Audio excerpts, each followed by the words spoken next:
Kraft presents The Great Gildersleeve. The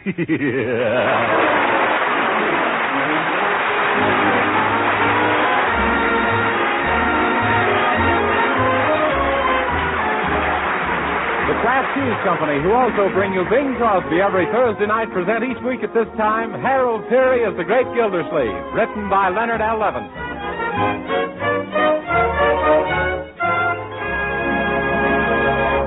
We'll hear from the Great Gildersleeve in just a moment. But first, a tip for you men folks who love macaroni and cheese. If you hanker for light macaroni with cheese goodness all through and through, better mention Kraft Dinner to the little woman. For with Kraft Dinner, she can make swell macaroni and cheese in just 7 minutes cooking time. You see, the Kraft Dinner package holds a special kind of macaroni that cooks tender in 7 minutes by the clock. And then you sprinkle the cheese goodness all through it with the Kraft grated that also comes in the Kraft Dinner box. You're all set, ready to fork in. Sound swell? It is. Just say to your wife, let's have that quick-made macaroni and cheese. Kraft Dinner. Remind her to buy Kraft Dinner tomorrow.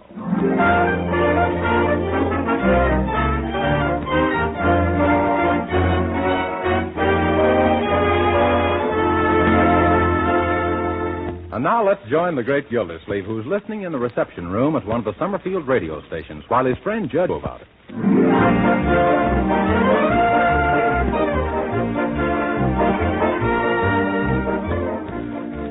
I always say the hand that rocks the cradle rules the world.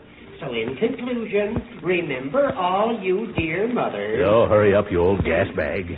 Remember that as the twig is bent, the tree is inclined. Now he's branching off into forestry. Let us not forget that point in molding the little mind. You've certainly got a moldy little mind, Judge. And now I see that my time is up. So, until you next gather round your radio... With an axe in your hand. This is Judge Horace Hooker inviting you to send in your child problem. And you'll get a childish answer. Until then, good evening. Yes, maybe now we can get home and have some dinner. Imagine any silly woman listening to us. Now, you're just going to have to excuse me, ladies. I must dash away. It was so sweet of you to drop in. Yeah, simply peachy. Come on, Judge. All right, Gildy. Goodbye, girl. Goodbye, girl. Sometimes I don't understand women, and this is one of the times.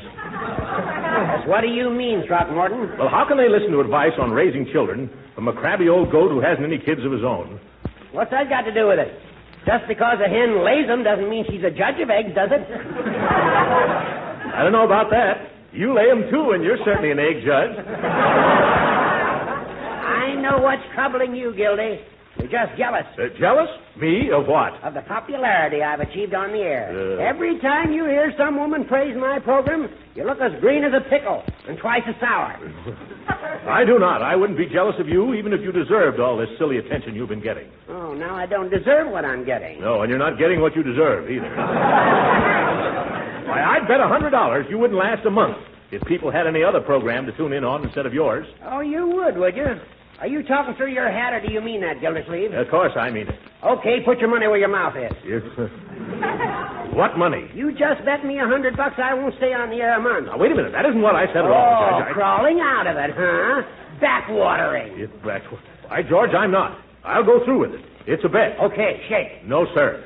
This is going to be a grudge bet. We'll seal the deal by not shaking hands.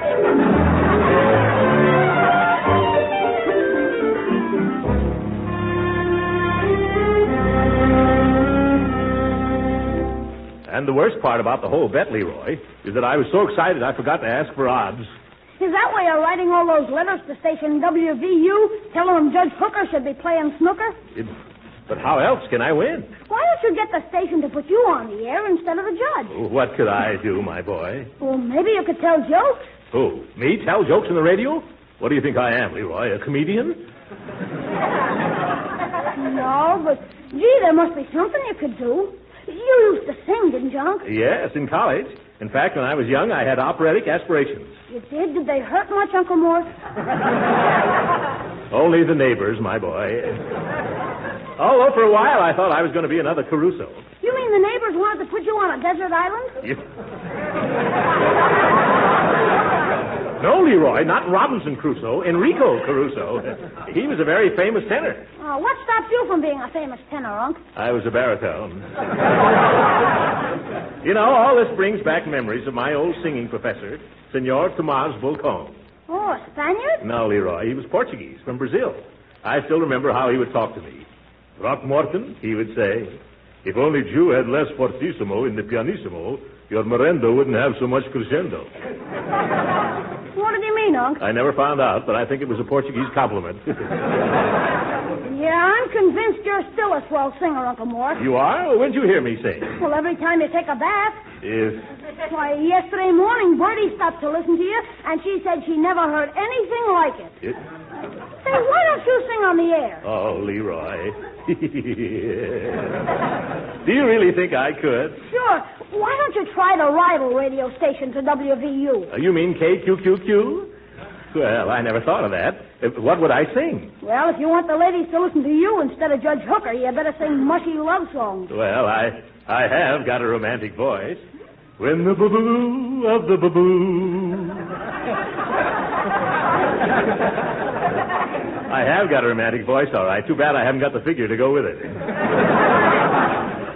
Say, Uncle Mort. Huh? Why don't you be a mystery man and wear a mask like the Lone Ranger? Oh, yes, a mask might help. And there's an evening cape somewhere around the house, too. Yeah, and you could pretend you're a Brazilian, or like your teacher, the senior. Senor. By George, this is beginning to look like a very good idea, my boy. Of course, we'll have to keep it all a secret. Not very dignified of me, you know. Sure. Now, all you need is a different name. Something Portugal and romantical. Portugal and romantical. Let me see. How about Ricardo? Ricardo? Yeah. Not bad at all. Sounds like the name of a cigar. What do you think I'm smoking?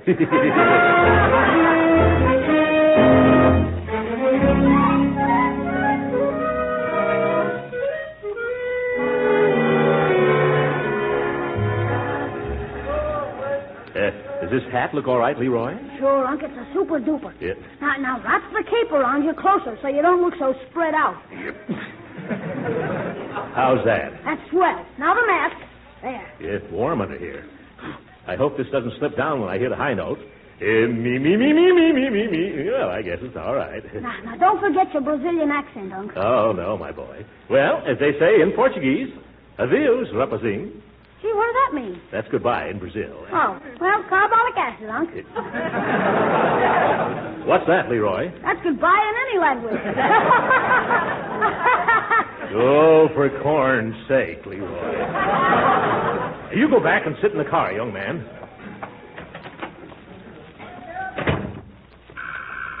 Hello, KQQQ, the voice of Summerfield. One moment, madam. Hello, KQQQ. Good evening, senorita. Oh. I am demanding to see the manager. Oh, my goodness, what's this, a hold-up? What do you mean? The mask? No, senorita. I no hold up Jew, and don't you hold up me. Where is the manager of this radio station? Mr. Newsbauer is right in there in the studio. Muchas gracias, senorita. Manager Newsbauer? Yeah? Senor, the time has come. From now on, today is pink letter day for the station KQQQ. And because it was the day Ricardo, the mysterious romantic Brazilian baritone, she's first make the show up to sing. Oh, you're a singer. Sure. I am the best baritone this side the Amazon River. And on the other side, she's no better also. Well, you'll have to give us an audition someday. Audition? Sure. No time like the president. Please to have a sit down and relaxamente, eh? I will play and sing for you like thank goodness you never heard up till lately. Sweet girl of my dreams, hear my song, I implore you. Soul of my soul, hear my gay serenade. Deep, I can't stand it, it's so beautiful.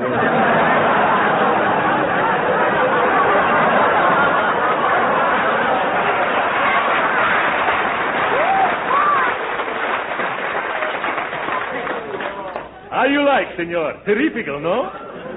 Say, that's wonderful. Who are you, anyway? I am not anyway. I am Ricardo.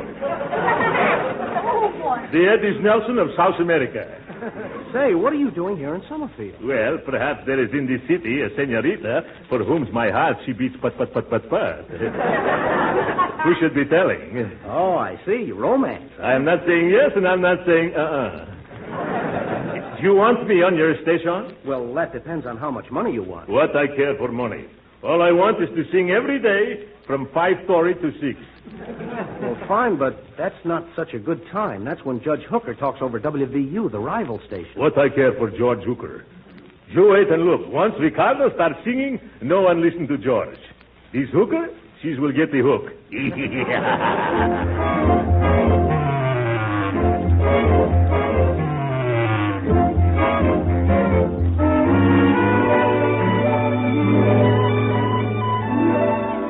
Ladies and gentlemen, tonight it is KQQQ's extreme pleasure to introduce for the first time on the air that sensational Brazilian baritone, the masked mystery of melody, Ricardo. Boas noites, senhoras e senhoritas. Para mi primeira cantiga, eu vou cantar balado delicado, which is meaning in plain English, ladies and girls, good night. Greetings from Ricardo, the singing loafer. For my first song, I will murder you with a lovely ballad, La Rosita.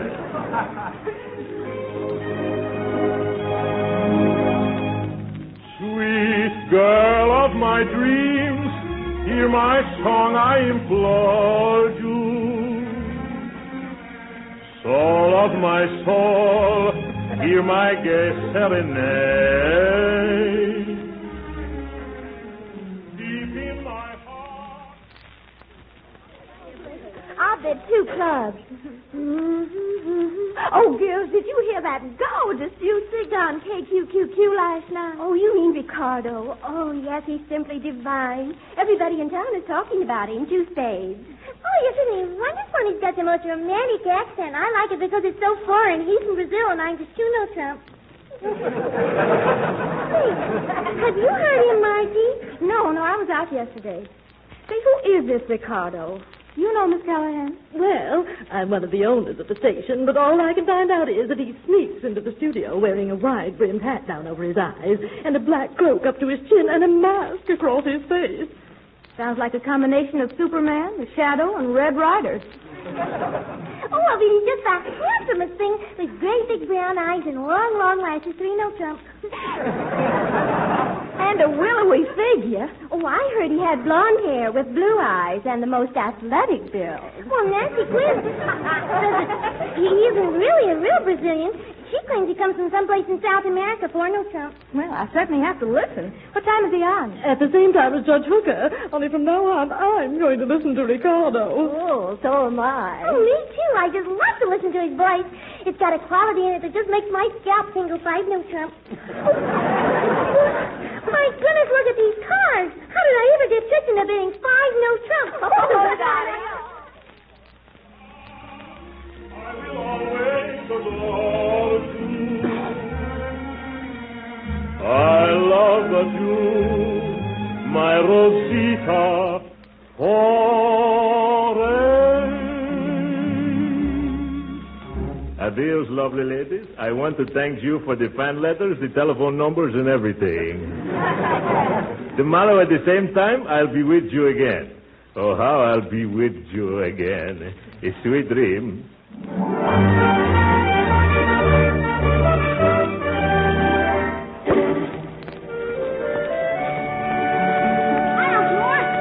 Where'd you get all the cakes and cookies and donuts? Fan mail, my boy. He's all for Ricardo. Oh, can I have some, Uncle Ricardo? Leroy, of course you can. Try that chocolate fudge cake, huh? Gee, did you see the card with it? Where? Just to show you what a little oven can do. From Miss Rosita Callahan. Little oven. That old maid. Say, she and her brother own that row of stores we've been trying to buy. Gosh, maybe now you can get it for a song, huh? No, Leroy. She wouldn't like it if she learned the truth. Oh, Mr. Gildersleeve, you've got visitors. Oh, who is it, Bertie? There's a gentleman and also Judge Hooker. Yeah, I'll be right there. Hide the pastry, my boy. Okay, I got a swell place to hide it, Unc. Here's where I collect $100 from Judge Hooker. Oh, hello, Judge. How's Mother's little helper these days? I understand that since KQQ has had this wonderful new singer, you're getting about as much attention as Father gets on Mother's Day. Gildy, we came to talk to you about that fella. Oh, you know Pat Callahan, don't you? Oh, yes. Hello. We've had an important real estate deal pending for a long time, haven't we, Callahan? Well, that can wait, Gildersleeve. We represent a group of substantial citizens who are fed up with this singer, Ricardo. Yes, we dislike his effect on our women folks. All they do is listen to Ricardo and talk about Ricardo and dream about Ricardo. Oh, no.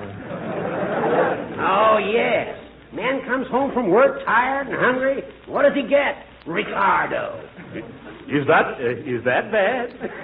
Terrible.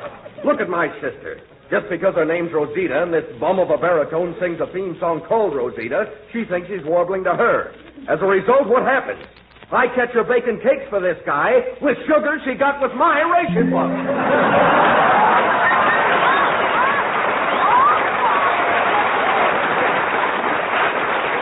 But why have you boys come to me? Well, you haven't any women folk who'd put you in the doghouse if they found out what you'd done. Why don't you get Judge Hooker to do something? Oh, I'm in a peculiar position. Everybody would think I was jealous. Yes, and everybody would be right. Look,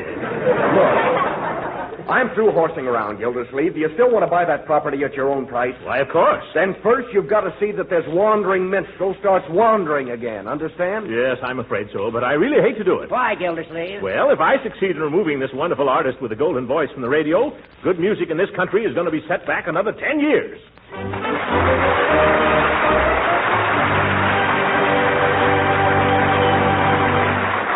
The Great Gildersleeve will be with us again in just a few minutes. Meanwhile, let's consider that chicken or roast you had left over from dinner today. Not quite enough for dinner tomorrow? Well, let me tell you how to stretch and glamorize what is left into a thrifty main dish. Cream the leftover meat and serve it in a delicious ring of macaroni and cheese. Macaroni and cheese that you cook in just 7 minutes. You do it with a product called Kraft Dinner. In every box of Kraft Dinner, there's a special quick-cooking macaroni. Also, some Kraft grated that puts the cheese flavor through and through in a jiffy. Just 7 minutes at the stove, and you have fluffy, tender macaroni drenched in cheese goodness. For a smart macaroni ring, press the macaroni and cheese into a ring mold. Let it stand for a few minutes, unmold on a platter, and pour your cream meat into the center. A very exciting-looking, thrifty dish. Kraft Dinner itself costs very little, so stock up tomorrow on several packages of Kraft Dinner.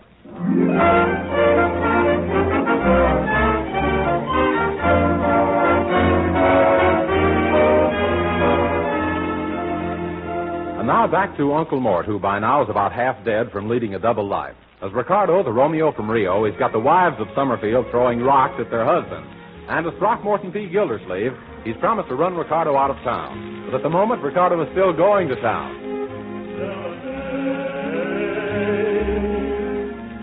Deep in my heart, I will always adore you.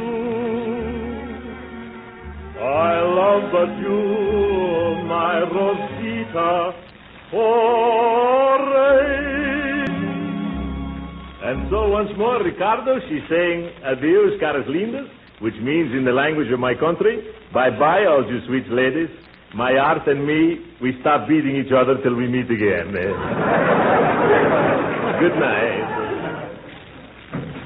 I'm telling you, Ricardo, that program was absolutely tops. Tops? Oh, yes, tops is yo-yos, what has been grounded, yes. No, it was wonderful. All the telephone lines are simply flooded with messages for you. Just messages? No more cookies? Oh, yes, lots of them, too.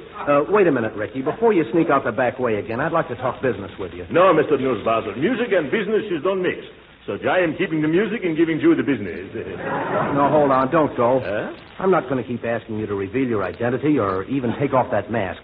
But I'm in a spot and I need your help to get off it. Sorry, but Ricardo is not spot remover. No. Now, this is serious. One of our biggest stockholders phoned up and said that if I didn't arrange a meeting between the masked baritone and her, she'd fire me. Oh, what a dory trick. She's waiting to see you, Ricky. You'll go out and meet her, won't you? To save my job. Well, okay, but only because there's an awful dory trick on you. Oh, swell. The lady's name is Rosita Callahan. Rosita Callahan? Oh, that's an awful dory trick on me.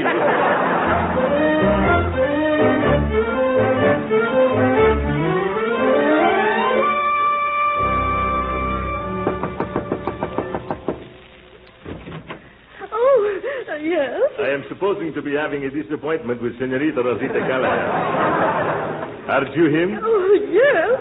And you're Ricardo. I recognized you immediately by your mask. Oh, come in. Well, what are you afraid of? We're all alone. That's what I'm afraid of. Oh, well, don't just stand there. Come in. Yes, thank you. Oh, I've got a lovely dinner just for the two of us. I prepared it all with my own little hands. I'm very sorry, but I never eat such big dinners. Oh. Now. Won't you take off your hat and your cape and your mask? Oh, no. We have such nice visitation, and I got to leave. As Shakespeare, he say, parting is such sweet sorrow. Goodbye, maybe I see you the day after tomorrow. Oh, please don't leave so soon. But I got to go. It's not safe in this city. All the mans are jealous. They are gunning for me with a rope. A rope? Certamente. They tell me if I'm not left Summerfield by noon tomorrow, they'll all take me out to lynch. Who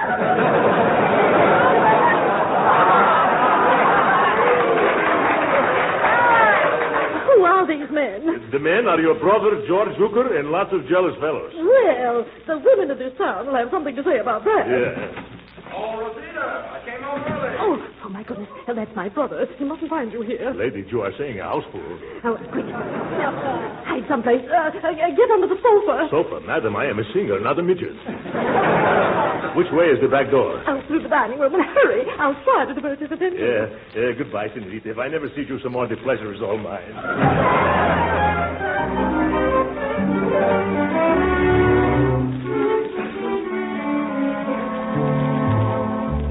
Da-dee-dee-dee-dee, da-da-dee-dee-da-da. Yes. Bertie, must you sing that song? Well, it ain't compulsory, Mr. Gildersleeve, but it's mighty pretty. That's the song that Ricardo boy used to sing. Oh, yes, Ricardo boy, huh? Uh-huh. He might have been a foreigner, but he sure had a nice domesticated voice. Any news in the paper? Let's see. Brazilian baritone missing. Failed to appear on scheduled program last evening. Foul play feared. Women storm City Hall. Police Chief Ken Dolan orders dragnet. Well, then he sure is a goner. Anytime they orders a dragnet drug, that means the worst has already happened. Now, Bertie, don't let this thing upset you. After all, a man was just a gypsy who probably tired of Summerfield and merely rolled up his tent and stole away. Well, he stole about the half away, too. Well, if you'll excuse me, I'll just finish my dusting later.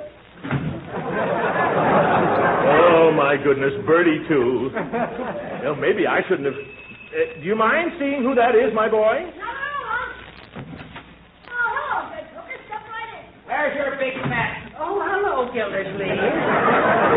Hey, congratulations. That was a swell job you did. The job? What do you mean? Getting rid of that soft soap artist who made all of the ladies neglect my nice educational program.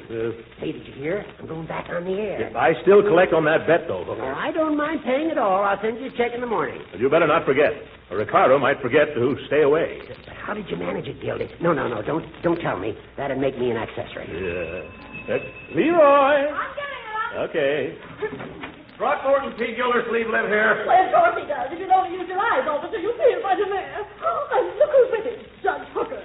The one poor Ricardo told me had threatened him. What's that? Rosita Callahan. Oh, hello, Miss Callahan.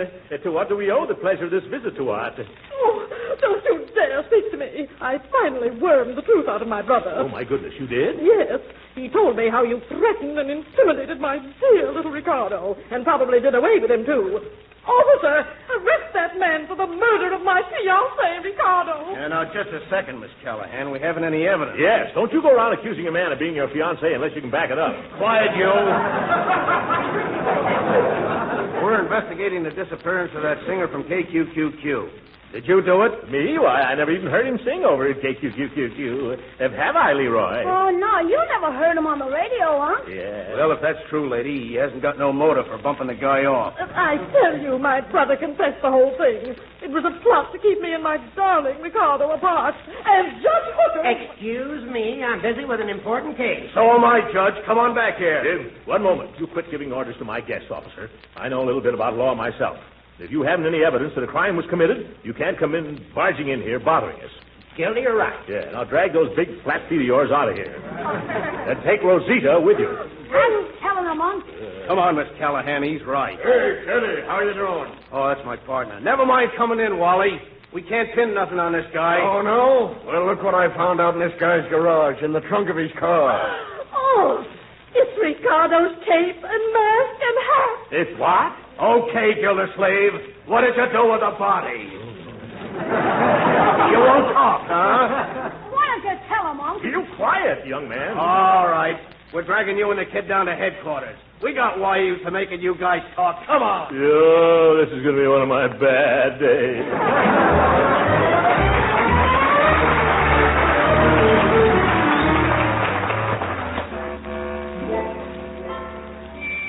Gee, Unc, it's almost supper time. They'll keep us here all night if you don't tell them the truth. If I ever told the truth, young man, I'd be the laughing stock of Summerfield. Besides, I'd never collect that $100 from Judge Hooker. Yeah, but if you don't confess, they're going to hang you for bumping yourself off. They can't. They can't do that. They haven't even got a dead body. They will have after they hang you. Here come the police back again. I don't know what's with this guy. Let's see what we can get out of him by throwing a scare into him, huh? Yeah, sure, Teddy. Okay, Gildersleeve, we're going to give you a little third degree. Teddy, you got the rubber hoses? Yeah, right here, Wally. Rubber hoses. Oh, great jumping jeeps. All right, let's commence. Sure. Only suppose he starts yelling. We don't want any kickback. Turn on the radio real loud so nobody will hear him. Yeah, okay. You guys cut that out. Leave my Uncle Mort alone. He never hurt anybody in his life. Don't you dare touch him. Hear my song, I implore you. Soul of my soul. Hey, wait a minute. That's him. That's the guy on the radio. Turn it off. Yeah, okay. Say, what's going on around here? I'll tell you what's going on. There'll be a suit for false arrest going on here if you don't let my nephew and me out of here right now. But I don't get it. You heard that fellow Ricardo singing on the radio just now, didn't you? Oh, yeah, but... Then how dare you hold me for his disappearance? Now open that door. Well, sure. No hard feelings, is there, Mr. Gildersleeve? No, none at all. But never do that to me again. Come on, Leroy. Gee, I don't get it. I don't get it either, Uncle Mort. How can you be here with me and still sing from KQQQ at the same time? Shh, Leroy, let's hurry out of here before these policemen find out that they were listening to an electrical transcription.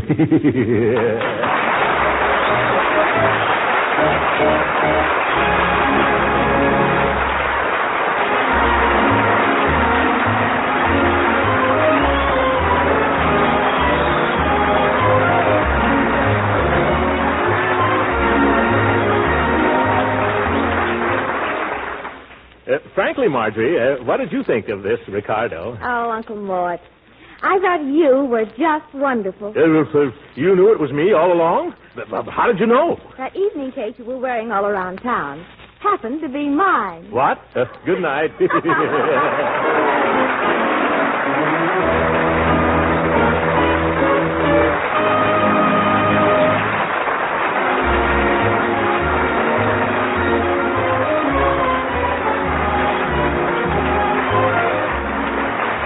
Original music heard on this program was composed and conducted by William Randolph. This is Jim Bannon speaking for the Kraft Cheese Company and inviting you to be with us again next week at the same time for the further adventures of the Great Gildersleeve. Ever wonder about how to cut down the food budget these days? Well, most homemakers do, so here's a hint. You can economize and please your family, too, by serving them Parquet margarine, the delicious spread for bread made by Kraft. You'll find Parquet margarine is a mighty good-tasting spread on bread or toast or rolls. Yes, and Parquet is so economical, you can use all you want in cooking, too, to add that delicate extra flavor that only a delicious spread for bread can give. So get a pound or two of economical Parquet margarine tomorrow. Remember, it's nourishing and wholesome, one of the best energy foods you can serve. And every pound contains 9,000 units of important vitamin A. Yes, tomorrow sure, ask for Parquet. Parkay. Parquet margarine, one of Kraft's fine foods. This program has come to you from Hollywood. This is the National Broadcasting Company.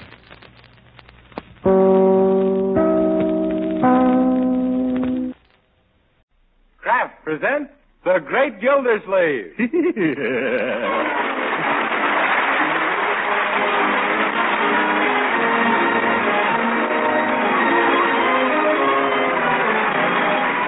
The Kraft Cheese Company, who also bring you Bing Crosby every Thursday night, present each week at this time Harold Theory as the Great Gildersleeve, written by Leonard L. Levin.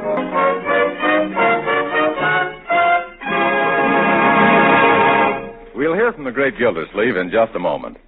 But first, let's consider that great American dish, macaroni and cheese. Do your folks like it with the macaroni fluffy, light, and the cheese goodness all through and through? Well, I can tell you how to make it just that way. Cook it in only 7 minutes. Get a thrifty box of the product called Kraft Dinner. In the package, you'll find a special quick-cooking macaroni. Also, there's an envelope of Kraft Grated that puts cheese goodness on every tender morsel. All in all, you do just 7 minutes cooking and get a swell, thrifty main dish. Now, particularly when you're watching the food bills, now when you're especially busy, Kraft Dinner is a big help. You'd better get several packages of Kraft Dinner and be ready to make delicious macaroni and cheese whenever you're in a hurry.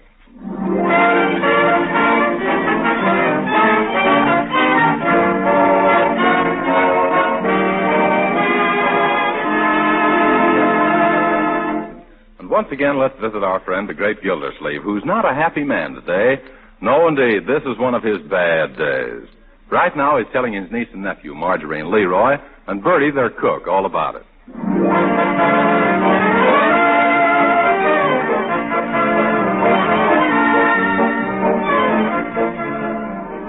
Yes, and there I was, peacefully driving along, when suddenly I heard a bang, and then a bumpity-bumpity-bump. At first I hoped it was just the rear end falling out, but no such luck. It was a tire. Well, gee, Uncle Mort, what about the spare? Leroy, that was the spare. Can't you get a new tube anywhere? No, my dear, they can't sell me one. But I thought when you went to buy a new tube, you could have it just as long as you brought your old one in. Bertie, that's for toothpaste, not rubber. Oh, excuse me, I got my gums mixed up. Never mind, Leroy, I'll tend to the door.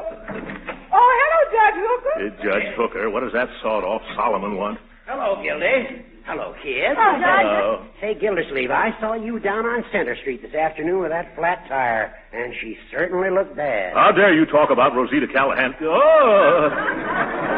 You mean the flat tire on my car, yeah. Yeah, it looks like I'll have to learn to drive on 3 wheels, Judge. Oh, no, you won't. Here, take this. Gee, Unc, what's in the package? Huh? Well, it feels like... Oh, I'm afraid to hope. By George, it's a girdle. Oh, no, it's an inner tube. Oh, Judgy Wudgy. Hey, keep him off me. Stop trying to kiss me, Gildy. Oh, I'm so happy I could dance.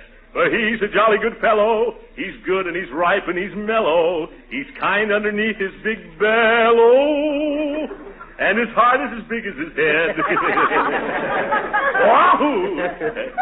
Now, Throckmorton, control yourself. Uh-huh. Yes, Uncle. Quit wearing that inner tube around your neck. Oh, let him. It matches the one around his middle. Oh, you're a card, Judge. Say, how can I repay you? Won't you stay for dinner? No, thanks. Can I lend you any money, pal? How about taking a pound of sugar? No, Gildersleeve. I've been amply repaid just watching the way your big, fat, stupid face lights up. What a sense of humor. Hooker, you kill me. Hey, Unc, before you do anything rash, don't you think you should see if it'll fit your car first? Leroy, that isn't polite. Remember, you must never look a gift tube in the size. By the way, Judge, it is the right size, isn't it? Of course it is, you big blimp. Big blimp. Well, so long, folks. I've got to get back home now. Good night. Bye-bye. Leroy, there goes one of nature's noblemen. That isn't what you said about him yesterday, Unc. What did I say? You said he was so stingy he has his bubble gum retreaded. Leroy, never repeat malicious gossip. Today we saw a new Judge Hooker. A kind, generous, thoughtful Hooker. Yes. Yes. I got to find some way to reciprocate for this beautiful tube. Well, he's running for re-election. That's right. And next month he's going to observe his 20th anniversary as a judge. Say, that'd make good publicity for his campaign. If we could celebrate by giving him a... Now, let me see. We could give him a... Dinner? Yes, we could give him a dinner. No! Wait, why not? That's what we'll do. We'll organize a testimonial dinner and keep it a surprise from him. Yeah, and get him a present, too. You're a bright boy, my boy. Now, what kind of a present should we get Judge Hooker as a reward for sitting on the Superior Court bench for 20 years? I know it's Mr. Gildersleeve. What, Bertie? A big, soft, fluffy pillow.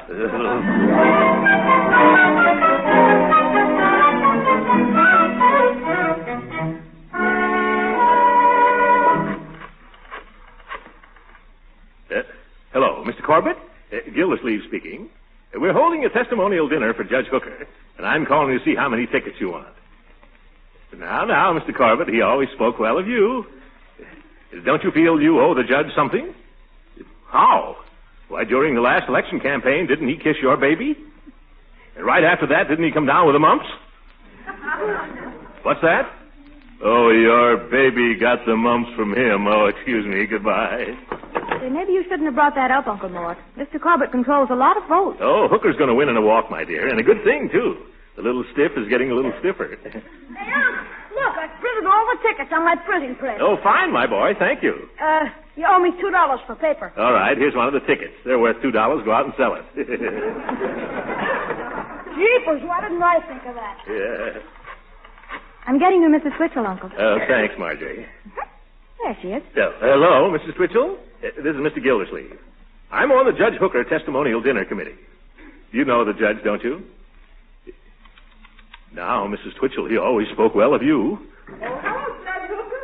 Mr. Gildersleeve's in the study. How many tickets do you want, Mrs. Twitchell? Uncle Mort, here comes the judge. Oh, my goodness. Hide the tickets. Quickly now. Yeah. Don't let that old baboon see them. Huh? No, not you, Mrs. Twitchell. The other baboon. Hello, Gildersleeve. Who's a baboon? Me. See you later, Mrs. Twitchell. Goodbye. A charming woman, that Mrs. Twitchell, isn't she? Only with snakes. She and her husband are still sore at me because of something that happened in my court years ago. What was that, Judge Hooker? I married them. Hey, what are these tickets doing on the floor? Tickets? Oh, never mind, Hooker. I'll pick them up. Quit hitting me with that thick skull of yours, Gildy. Did you get them all right, Uncle? Yes, I think so. What's so important about those tickets, Gildersleeve? What are you hiding them for? Who, me? Hiding? What pockets are you thinking about? The what? The ones you're stuffing in your pocket. Nothing against the law, are they? Oh, no, Judge. Quite the contrary. Yeah, that's right. They're for one of the most contrary... Uncle. Excuse him, Judge Hooker. He's just organized a benefit for a very deserving man. Yeah, so there. Oh, poor fella. Anyone I know, Gildy? Oh, brother. Well, I'll be glad to buy a couple of tickets. Let's see them. Oh, I don't think they want you to buy any tickets for this, Judge. Oh, I see. I'm not good enough to go, huh?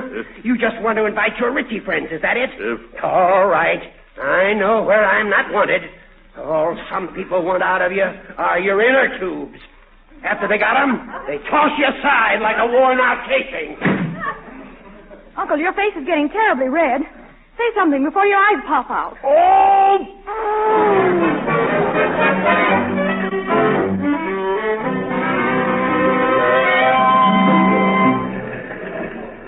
Gee, Unc, what did the editor say, huh? The editor assigned one of the reporters to show us their files on Judge Hooker. Are you going to tell him you want the dope for your speech at the banquet? Oh, no, Leader. We don't want any publicity till it's all over. Shh, here he comes. Mr. Gildersleeve, my name is Duffy. Oh, hello, Mr. Duffy. I brought you our Hooker file. Oh, a whole envelope full of clippings. Suppose we spread them out right here, huh? Okay. Let's see what we got here. Yeah. Look, Unc, here's a picture of the judge when he was first sworn into office. Gee, I never knew he had hair. Yep, of course, my boy. You think he was born bald? Well, wasn't he? Quit changing the subject. Look at this.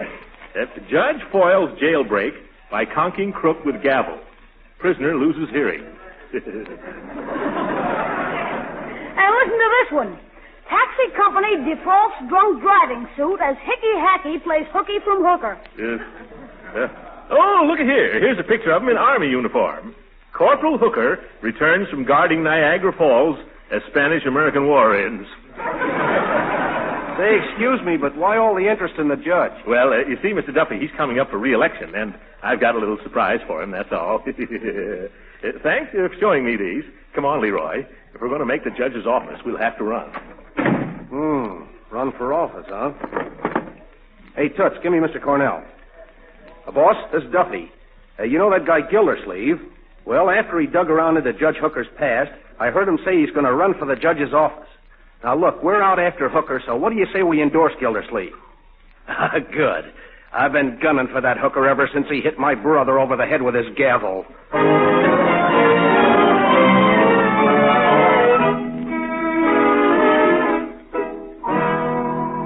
What?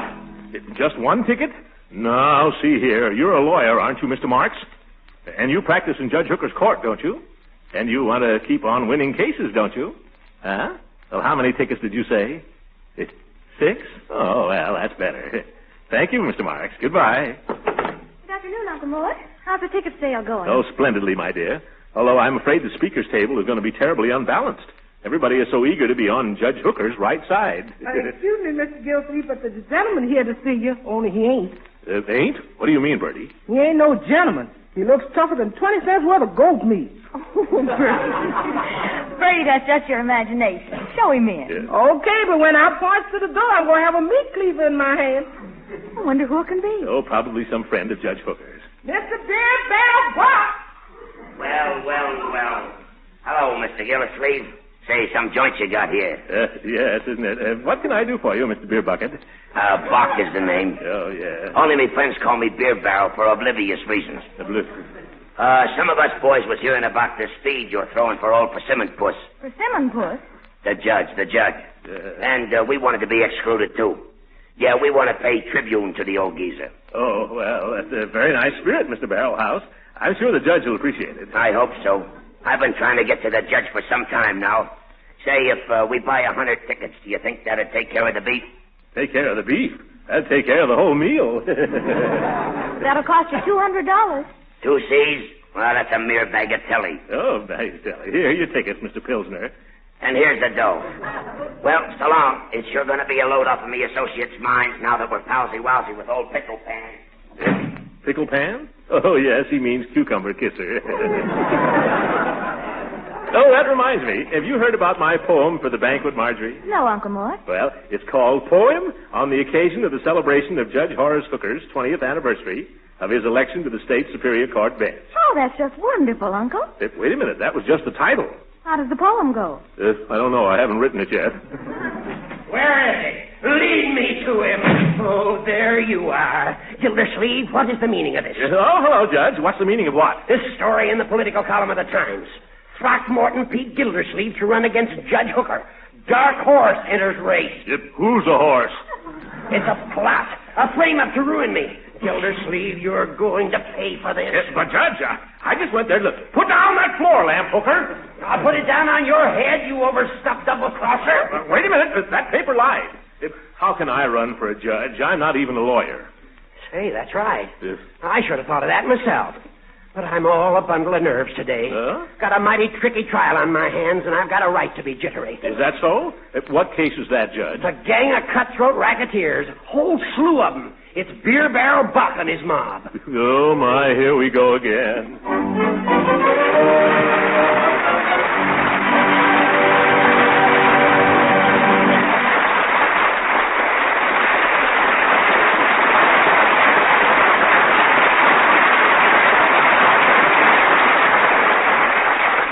The Great Gildersleeve will be with us again in just a few minutes.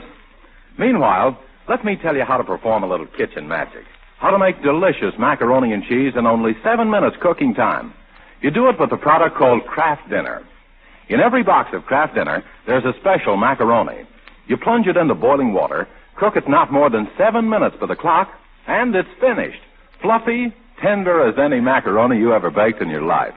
You drain the cooked macaroni, whisk in a little milk and butter, and then sprinkle cheese goodness through and through with the Kraft grated that also comes in every Kraft Dinner box. Isn't that easy? And wait till the folks taste this fluffy macaroni drenched in cheese goodness. Kraft Dinner served as a main dish is downright thrifty. At your grocer's tomorrow, see that for yourself. And get several packages of Kraft Dinner so you can stock the pantry shelf.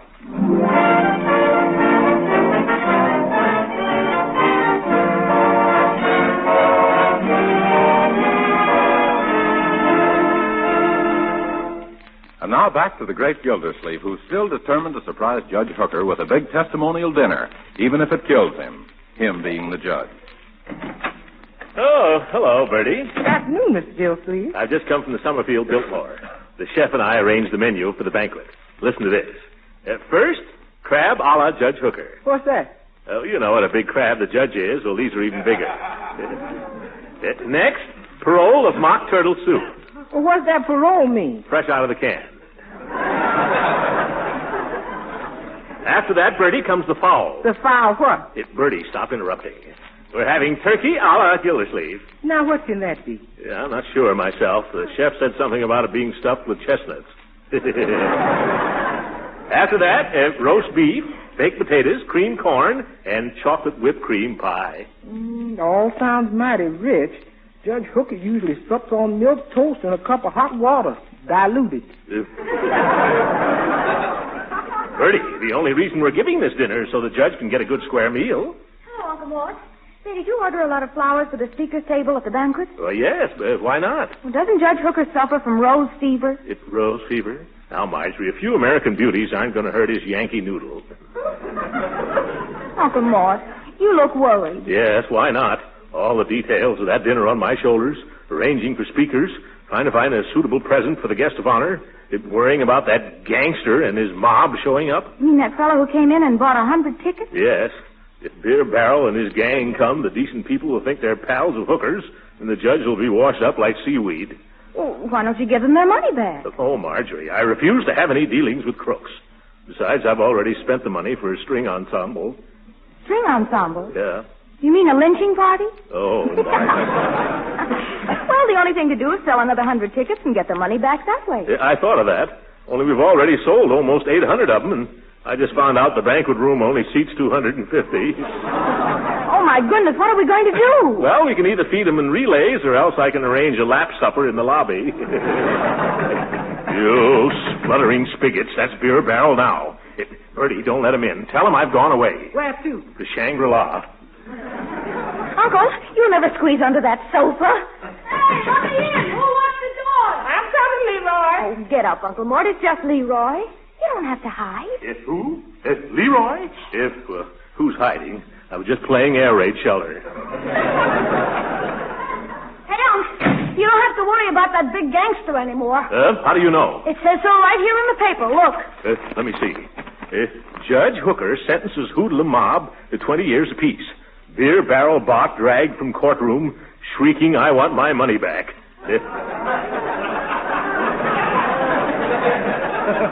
Sorry, old fella. No refunds.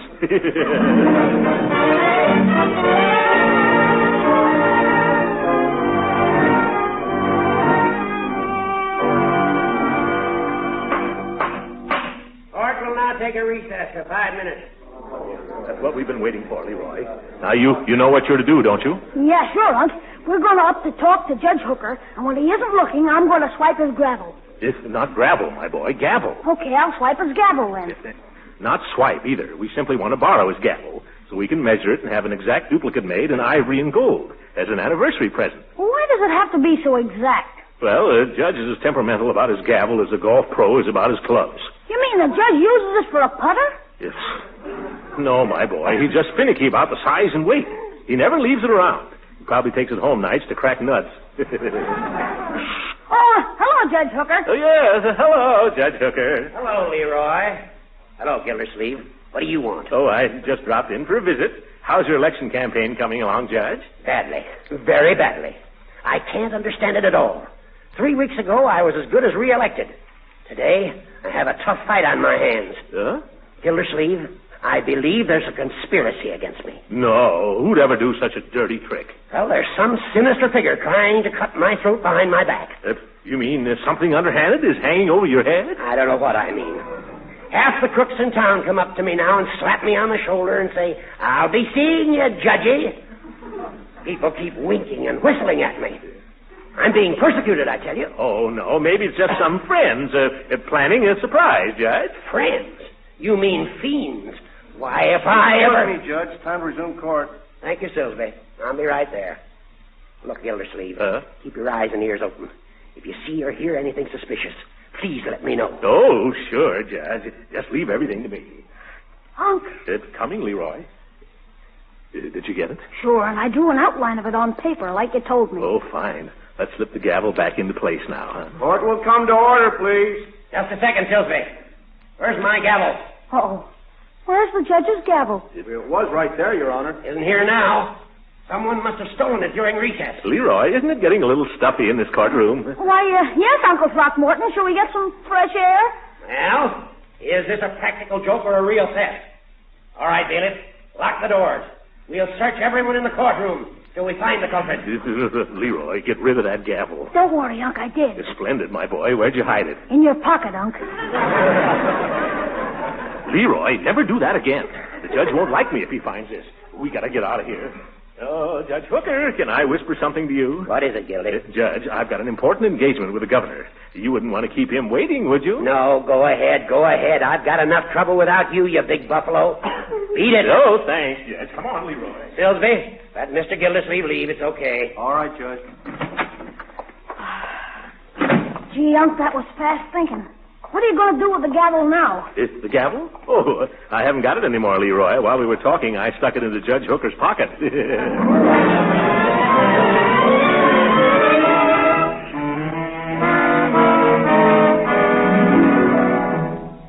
I'm an extremely busy man, Mr. Gildersleeve.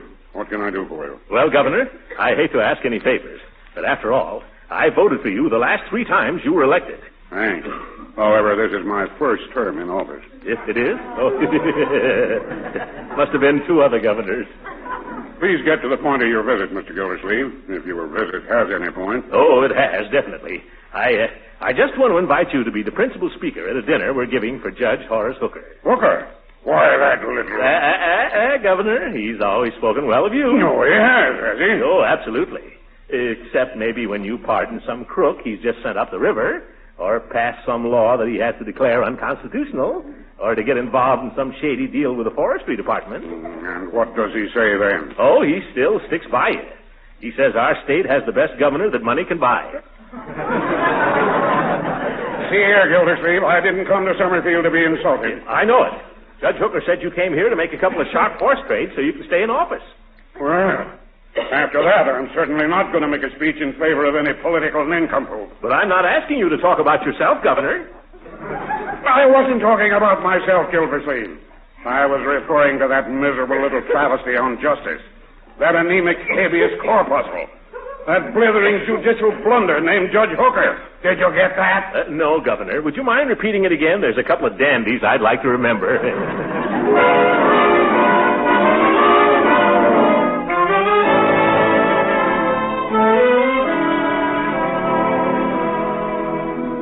Here's a flower for your buttonhole, Mr. Gildersleeve.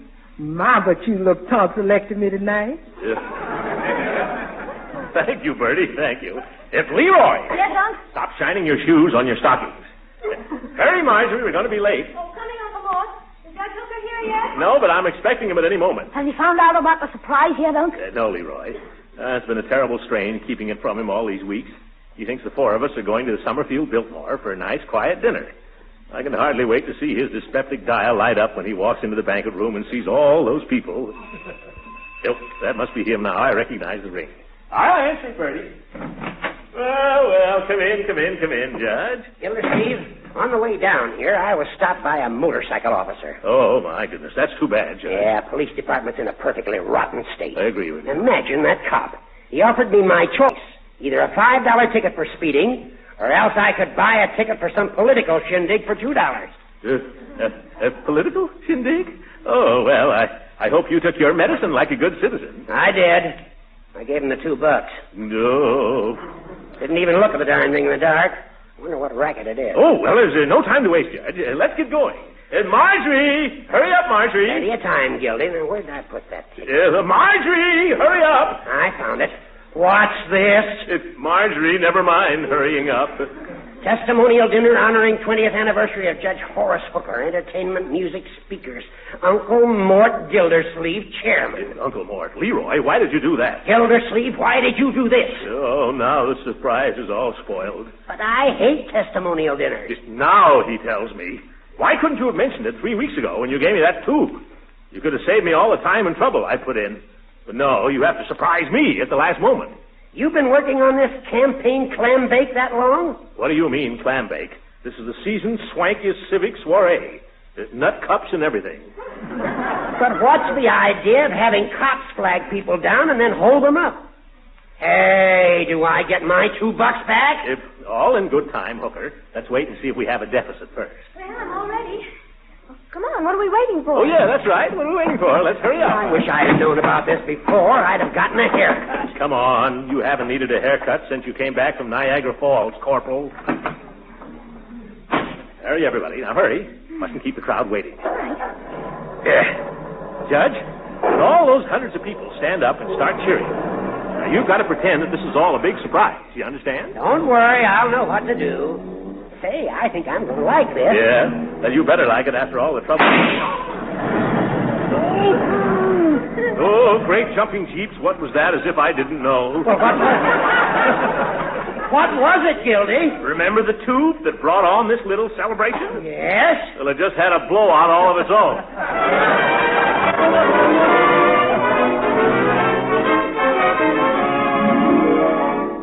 And remember, ladies and gentlemen, life is just a football game, so let's keep Judge Hooker on the bench. We should also honor him for his military services to his country. A brave soldier in time of war, an officer beloved by all who served under him, and a gentleman who flinched not at his post. And it is with this thought in mind that I ask your indulgence while I read a little poem of my own composition, especially written for this occasion as a tribute to that prince of good fellows, George Horace Hooker.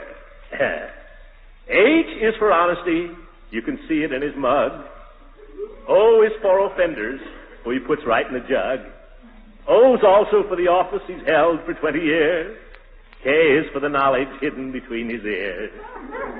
E is for the energy that always has been his. R is for re-election. Let's keep him where he is. Put them all together, they spell Hooker, a name that fits him like a glove. Yeah. And in conclusion, ladies and gentlemen, if any of you have been lavish in your praise of Judge Horace Hooker, it's only right. For remember, he always spoke well of you. Thank you, Marjorie. Thank you, Leroy. Too bad you printed the wrong date on the tickets, Leroy. Otherwise, we surely would have had a bigger crowd.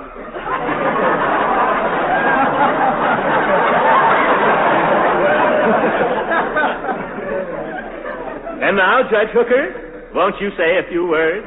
Yes, quick. Get me some bicarbonate of soda. This dinner's killing me. This is going to be one of my bad days.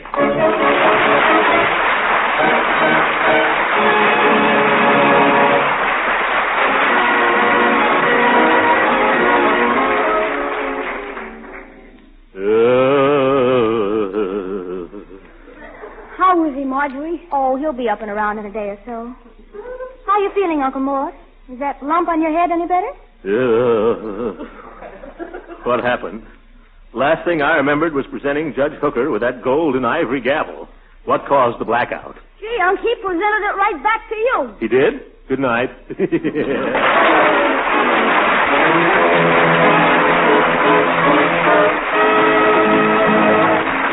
Original music heard in this program was composed and conducted by William Randolph. This is Jim Bannon speaking for the Kraft Cheese Company and inviting you to tune in again next week at the same time for the further adventures of the Great Gildersleeve. We all want to eat the right foods these days, the nourishing foods that help give us energy and health. So it's good news that the right foods need not be expensive, and that they can be mighty appetizing, too. Now, a good example is wholesome, nourishing Parquet margarine, the delicious spread for bread made by Kraft. You see, Parquet is the margarine that tastes so wonderfully good, and it's an economical source of important food elements, too. Energy. Parquet is one of the best energy foods you can serve.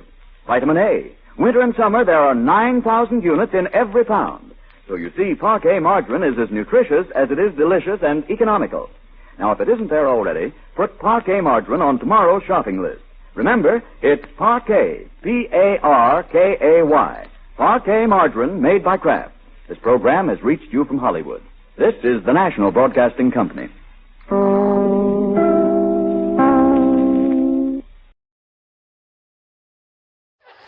Johnson Wax Program with Fibber McGee and Molly.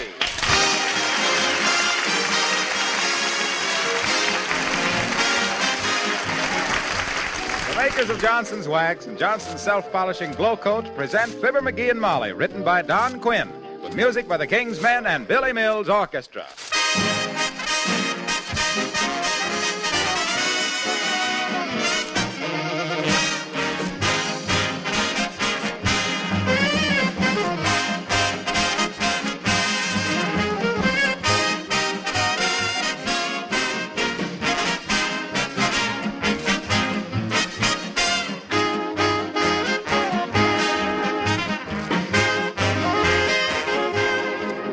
Here's one simple sentence that's worth repeating over and over again. To take better care of your things, try waxing them.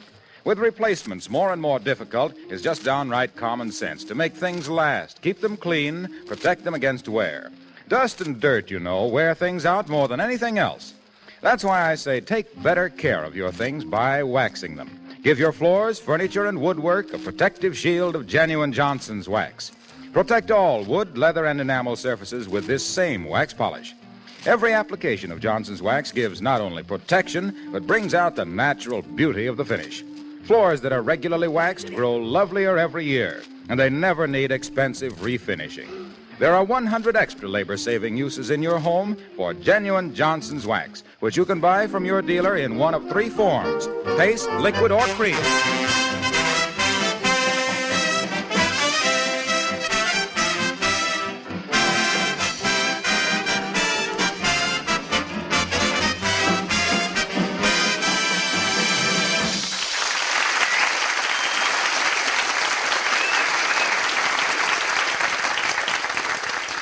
Poker is pretty much of a man's game. Trying to get out of the house for an evening to play poker is also a man's game. And here, taking a hand in it, we find Fibber McGee of Fibber McGee and Molly.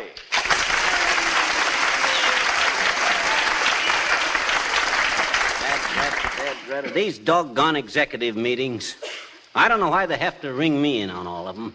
Well, why don't you just refuse to go, dearie? Oh, I couldn't do that. I can't let them down. They're depending on me. Oh. Look, why don't you go to a movie or something?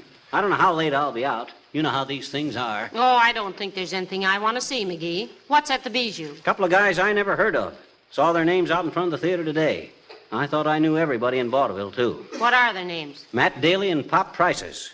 Oh.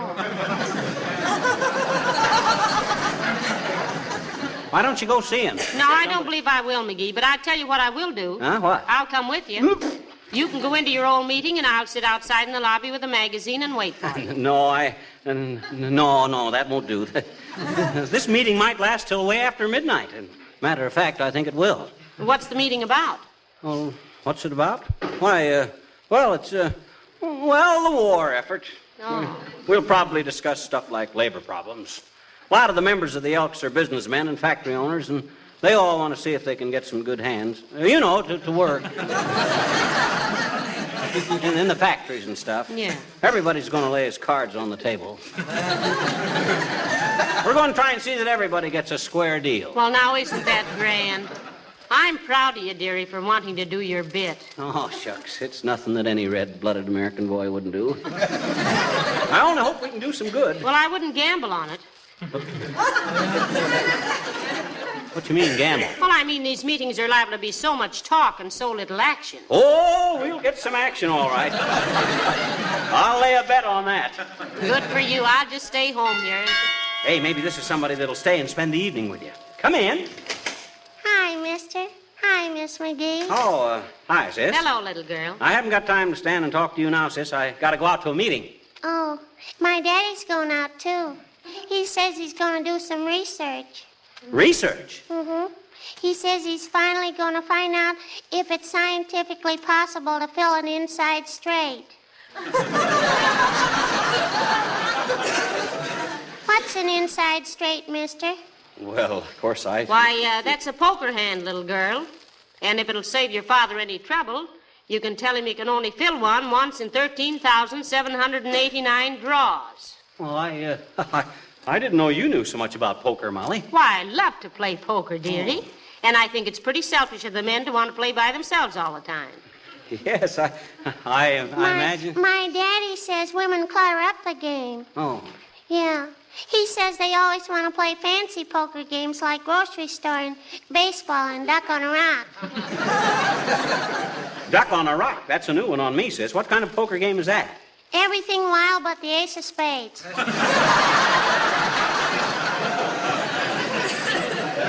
For a kid your age, sis, you really get around. Well, gee, my daddy plays cards all the time, I bet you. Oh.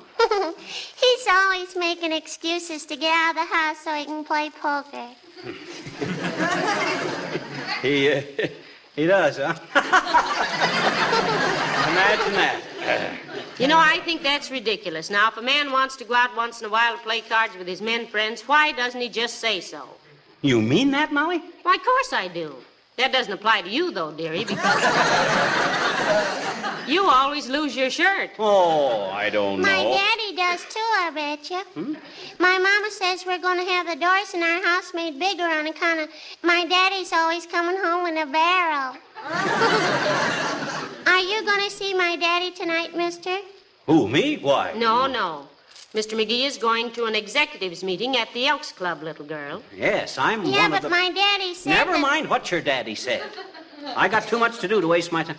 Hey, where are you going, Molly? Well, I've got a cake in the oven, McGee. Now, you leave whenever you like. I'll be all right, dearie. Okay, I'll let you know before I go. Now, look here, sis. You better run along because I'm pretty busy. I got an important meeting tonight. Okay, mister. But I thought my daddy said you were going to be one of the... Please, sis. Never mind what your daddy says. I guess I know what I'm going to do tonight. Now, you run along. You talk too much. Okay. But if you want to stop at our house on your way to the meeting and bring your stuff, my daddy will give you a lift, I bet you. Give me a lift with what stuff? I don't know, mister. Some dirty clothes, I guess. Doggone it, why should I stop by your house with some old clothes? Mister, all I know is what my daddy said. What did he say? He said he was looking forward to taking you to the cleaners. So long.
Oh, for goodness sakes, McGee, stop fidgeting. Well, gee whiz, doggone it. I hate to go out to a meeting and leave you here all alone.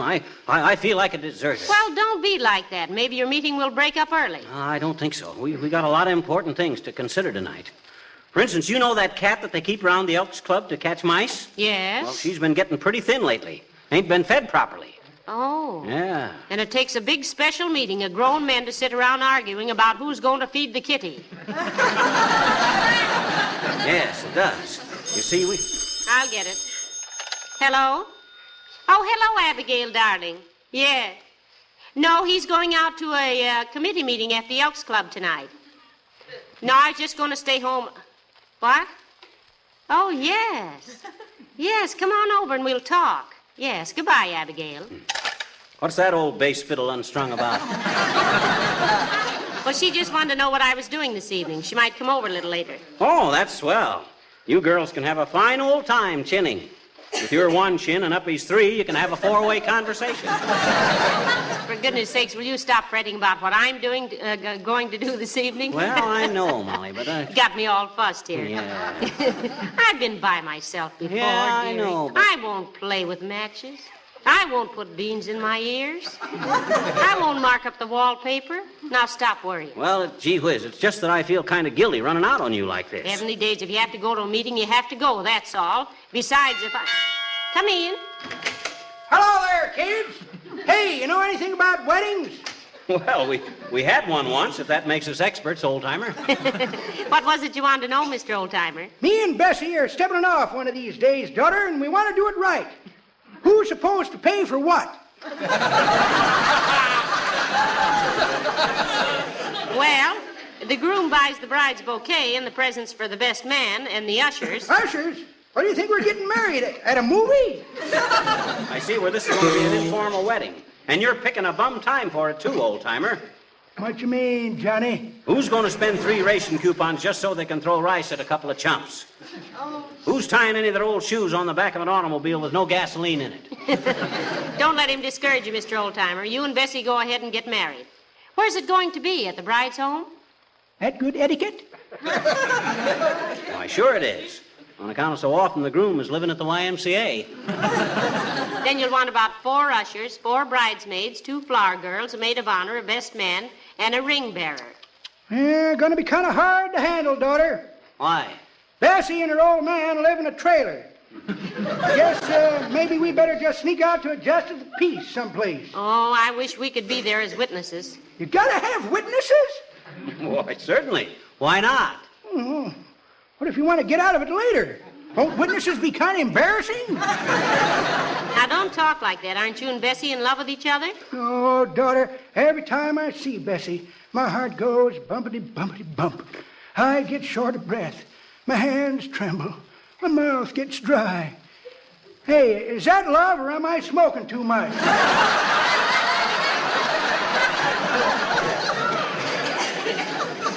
Well, they're both expensive habits.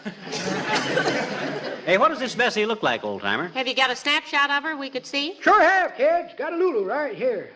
Bessie's sunbathing behind the trailer. Here, take a look. Oh. That's Bessie on the left. Trailer's on the right. Say, this picture's so faint I can't make it out, Mr. Oldtimer. Yeah, it ain't very good at that, daughter.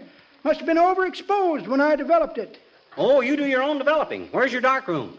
My what? Your dark room. Don't you have a dark room to develop your pictures in? No. Too much trouble, daughter. I get the same effect by blindfolding myself.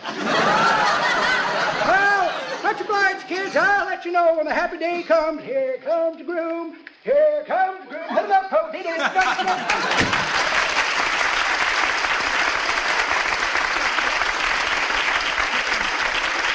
Imagine that old footer. Oh, my gosh, I almost forgot. Hey, Molly, where's the checkbook? It's in my purse, dearie. What do you want the checkbook for? Oh, well, something might come up at the meeting tonight where I might need a few bucks. You know, a donation to some charity or something. Besides, the stakes are usually pretty high. Stakes? What stakes? Oh, I mean, if the meeting lasts too long, sometimes we send out for hamburger steaks. Oh. And if we don't have enough chips, potato chips, well, gee whiz, I want to pay my share. All the other fellas... Hello, folks. Hello, Mr. Wilcox. Hi, Junior. What can we do for you? I just wanted to remind you, Fibber, about that poker... Oh, yes, about that poker. Yeah. Well, the blacksmith says he'll have it ready about the first of the week. What? Yeah. You see, Molly, the last time I was over to Wilcox's house, I tried to fix fire in the fireplace and bent the poker all out of shape. Guess I don't know my own strength. Teach me a good lesson. Yes, sirree, it surely will. Say, what are you getting so red in the face about, McGee? What's a little poker between friends? That's what I say. He'll pay for it, won't you, Fibber? Well, I usually do. Why, certainly. Certainly I'll pay for it. Say, are you going to the executives' meeting at the Elks Club tonight, Mr. Wilcox? What executives? You know, Junior, the annual, the meeting that was scheduled for the big meeting. Oh! No, I don't think I can attend a committee meeting tonight. Oh. I've got to meet an old auntie tonight. Oh. Isn't that nice? Say, if you're coming near here, Mr. Wilcox, bring her in. I'll give you some coffee and cake. What's your auntie's name? Philpott. She's one of the... Doggone it, Junior. What are you standing around here for, gabbing about your relatives? Don't try to cover up with a lot of idle conversation. Cover up what, McGee? Well, gee whiz, we know what he's here for. Why don't you get at it? He ain't fooling anybody. Okay, pal. You asked for it. Let's have it. Give your kitchen linoleum a new deal with Johnson's self-polishing glow coat next time you have a full house for a card party. Oh. Enjoy that royal flush of pride you'll get from a clean, sparkling kitchen floor. See how easily spots and footprints wipe right off a glow-coated linoleum. How much more sanitary your kitchen is with the floor surface wax-sealed against dust and dirt. If you spill something off a tray, it can't raise the deuce with your linoleum because Glow-Coat is aces in protection. Get a container of Johnson's self-polishing Glow-Coat today. It's your dealer's choice. So long, folks. I'll see you.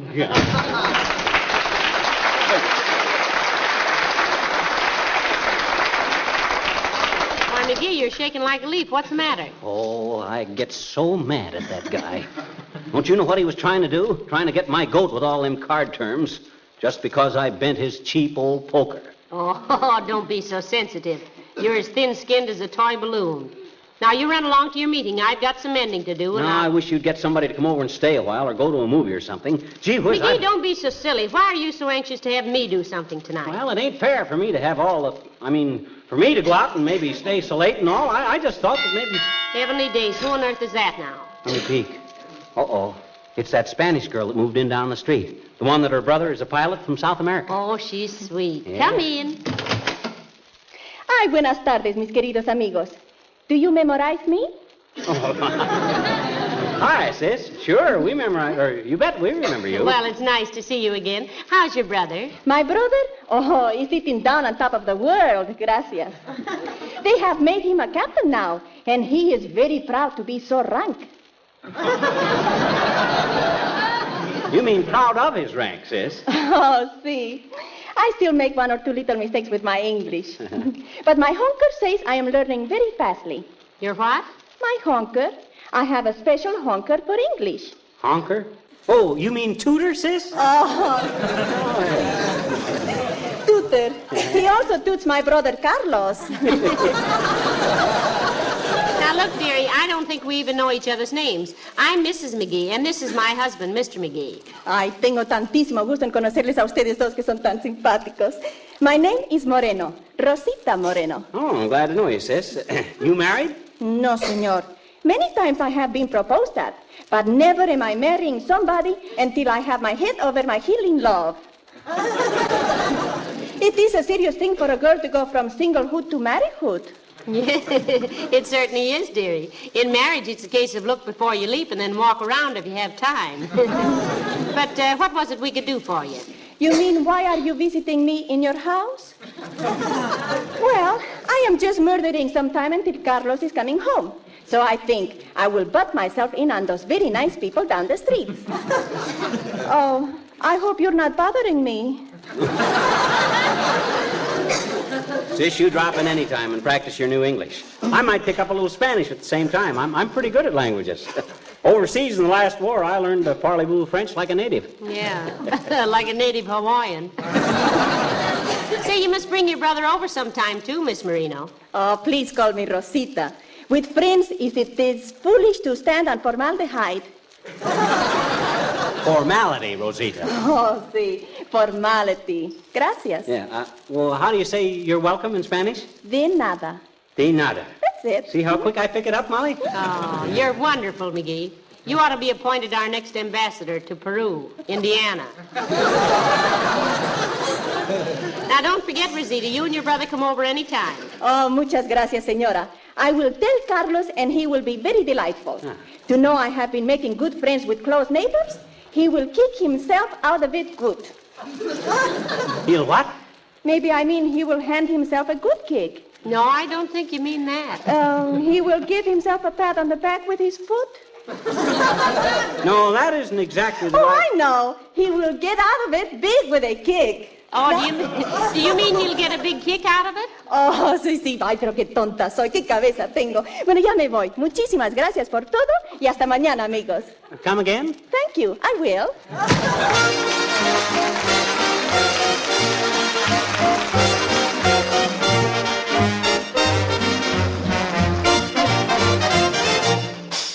The King's Men and murder, he says. Boy and girl used to bill and coo back in 1892. and cooing is corny today. Boy meets girl and right away he says murder, he says. When they meet, she says murder, she says. Beat your feet, they say murder. Is that the language of love? She says solid, she says, meaning his arm. Solid, he says, meaning her charm. Solid, they say, is that the language of love? He says, chick, chick, you torture me, zoot. Are we living? Shoot me the snoot for a kiss. She says, dig, dig, the jumps the old ticker is giving. What kind of a ransom is this? Hep, hep. He says, murder. When he holds her tight, she says, murder. When he says good night, now if they keep it up in that impossible tone, he'll bring on nobody's murder but their own. Oh, long ago the lovesick beau made his plea on bended knee. Nowadays, in other ways, the zoot suitor in love's pursuit, he says, Jackson, he says, shoot me the rice. Jackson, he says, make with the spice. Jackson, he says, now who the heck is Jackson? He says, hep, hep, with helium, babe, now we're cooking. And other things to wit. Quote, get in the grooveroo, jump where you're looking, unquote. His uppers don't fit. He says, murder, got a date. Jackson, dig it gate, solid man. I'd like to catch him alone. I'd make that murder he talks about exclusively his own.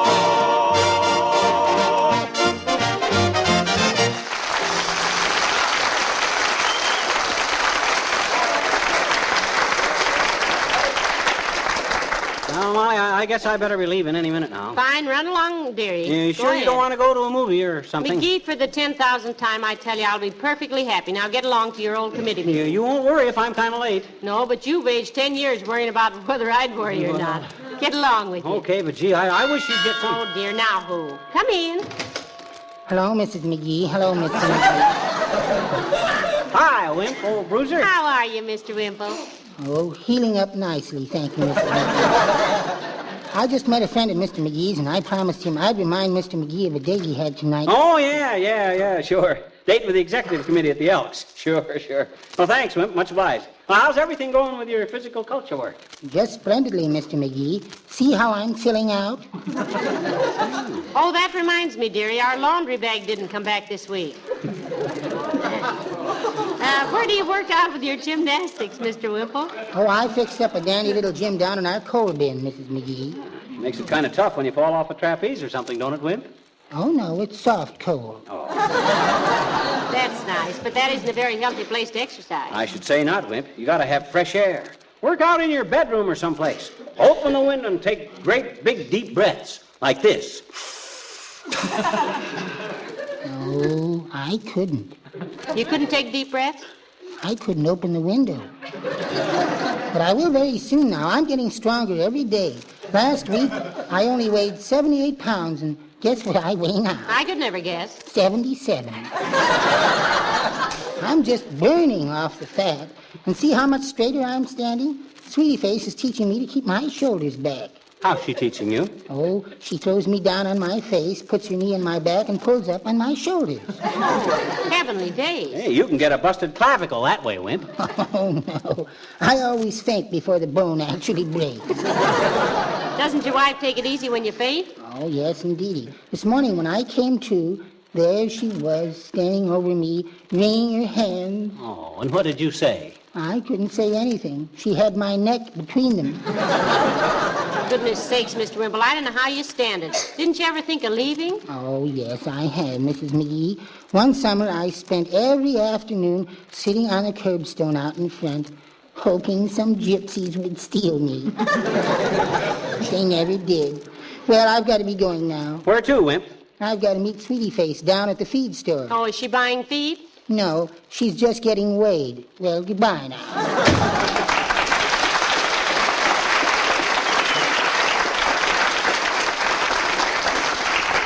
Say, plenty more people come in to remind you of that committee meeting, McGee. Must be very important. Oh, it is, and I better be getting down there, too. I got a superstition about being there for the first hand. First hand? I want first-hand information about... For goodness sakes, come in. Oh, hello, Abigail. How do you do, Mr. McGee and Mr. McGee? Hi, Uppy. Glad to see you. Wiggle out of the minx and fling the body on a stool. Slip your shoes off, too, if you like. Only 3 pair a year, you know. You're pretty heavy on them. Thank you. You girls will excuse me if I duck along, won't you? I got an important committee meeting at the Elks, Uppy. Go right along, Mr. McGee. I have managed to struggle through 23 hours and 55 minutes of the day without your magnetic personality. I think I shall survive the other 5 minutes. Thank you. Hey, are you sure it's okay with you, Molly, if I don't get home very early? These meetings are apt to be... No. Now run along and don't come home till you get good and ready. I'll be perfectly all right. Okay, well, so long, Uppy. Good evening, Mr. McGee. And, I almost forgot. You didn't give me the checkbook, Molly. I haven't time to look for it now, dearie. Oh, well, okay. Well, so long, Molly. See you later. McGee, you didn't kiss me goodbye. Huh? Goodbye. I'll see you later. Well, come, my dear. We shall have to hurry. We're 10 minutes late now. Where is the bingo game tonight, Abigail? At Gladys Mills. You'd better bring about $5. I lost $3.75 the last time. Well, I've got the checkbook in my purse. Where's my hat? Here it is. I'm ready, Abigail. I've been looking forward to this ever since you called me up. But how about Mr. McGee? Will his committee meeting take long? Committee meeting, my clavicle. He's headed for a poker game, Abigail. I've been trying to get him out of here for an hour. Come on, let's go, dear.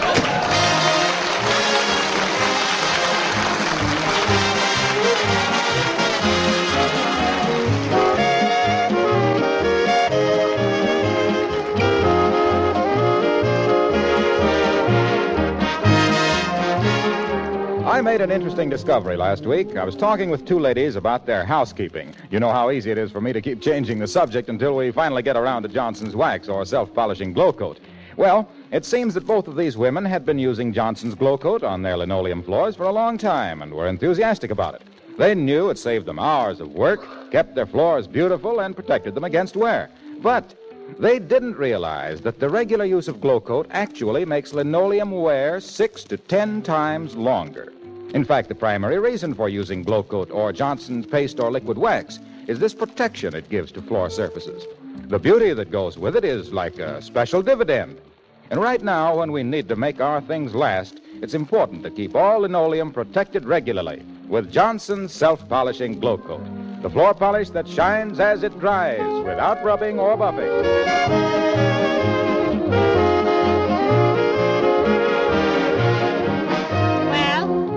Meeting at the Elks, dearie. Oh, very, very good. I hope you didn't have too dull an evening with Uppy yourself. Well, to tell the truth, we went out to a bingo game. Huh? I lost $2.60.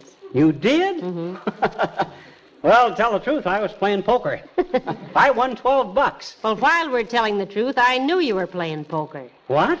Well, what was the idea of kidding me along? Well, I knew you'd have more fun if you thought you were getting away with something. I wish I'd have gone with you. Huh? Abigail just sits there with no expression whatsoever.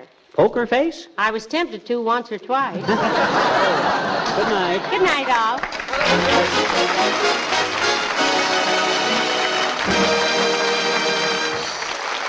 The characters of the old-timer and Wallace Wimple heard on this program were played by Bill Thompson.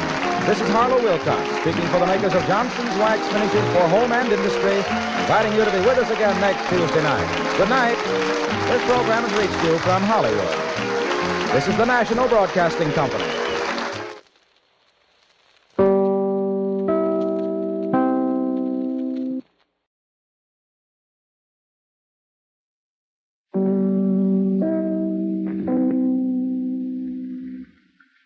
This is WENR, the voice of service in Chicago. At this time, WENR leaves the air in favor of WLS. Good evening, everyone. You are now listening to WLS, the voice of Prairie Farmer, America's oldest farm paper, Chicago.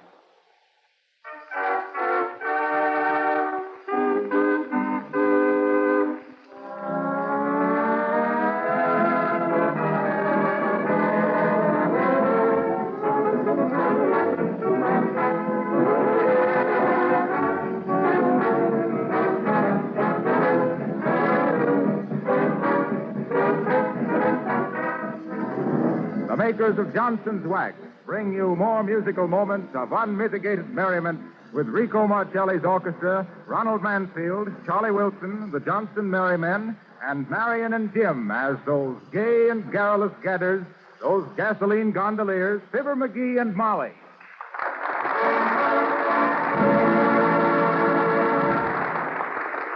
Marcelli and his men leave their broadcasting for forecasting, and they find it's going to get hotter with shifting wood winds and a rain of rhythm in The Weatherman. Wrap it up, Rico.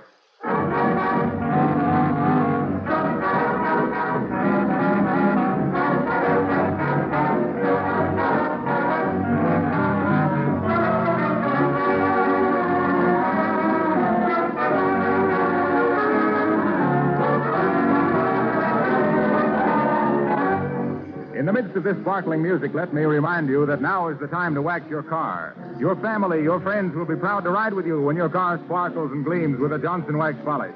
Ask your dealer for Johnson's Auto Wax and Cleaner. You'll receive a can of fine quality black touch-up enamel absolutely free when you make your purchase. Don't delay another day. Wax your car the Johnson way.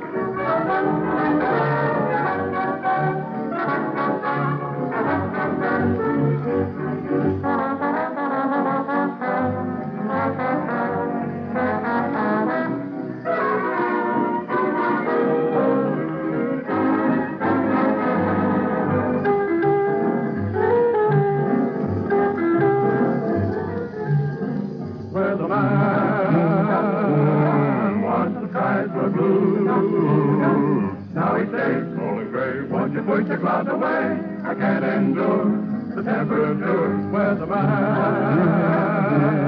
I depend on you. In my heart there's a chill where there used to be a thrill. I need my gal, you weatherman. Slow in the blowing, I shiver. My thoughts are going down to the river. Night is for me, do something for me. You know my share of the weather is long overdue. Weatherman, see what you can do. Take the sun, make it shine. Find my gal and make her mine. Or change your plan. You know you can. You weatherman.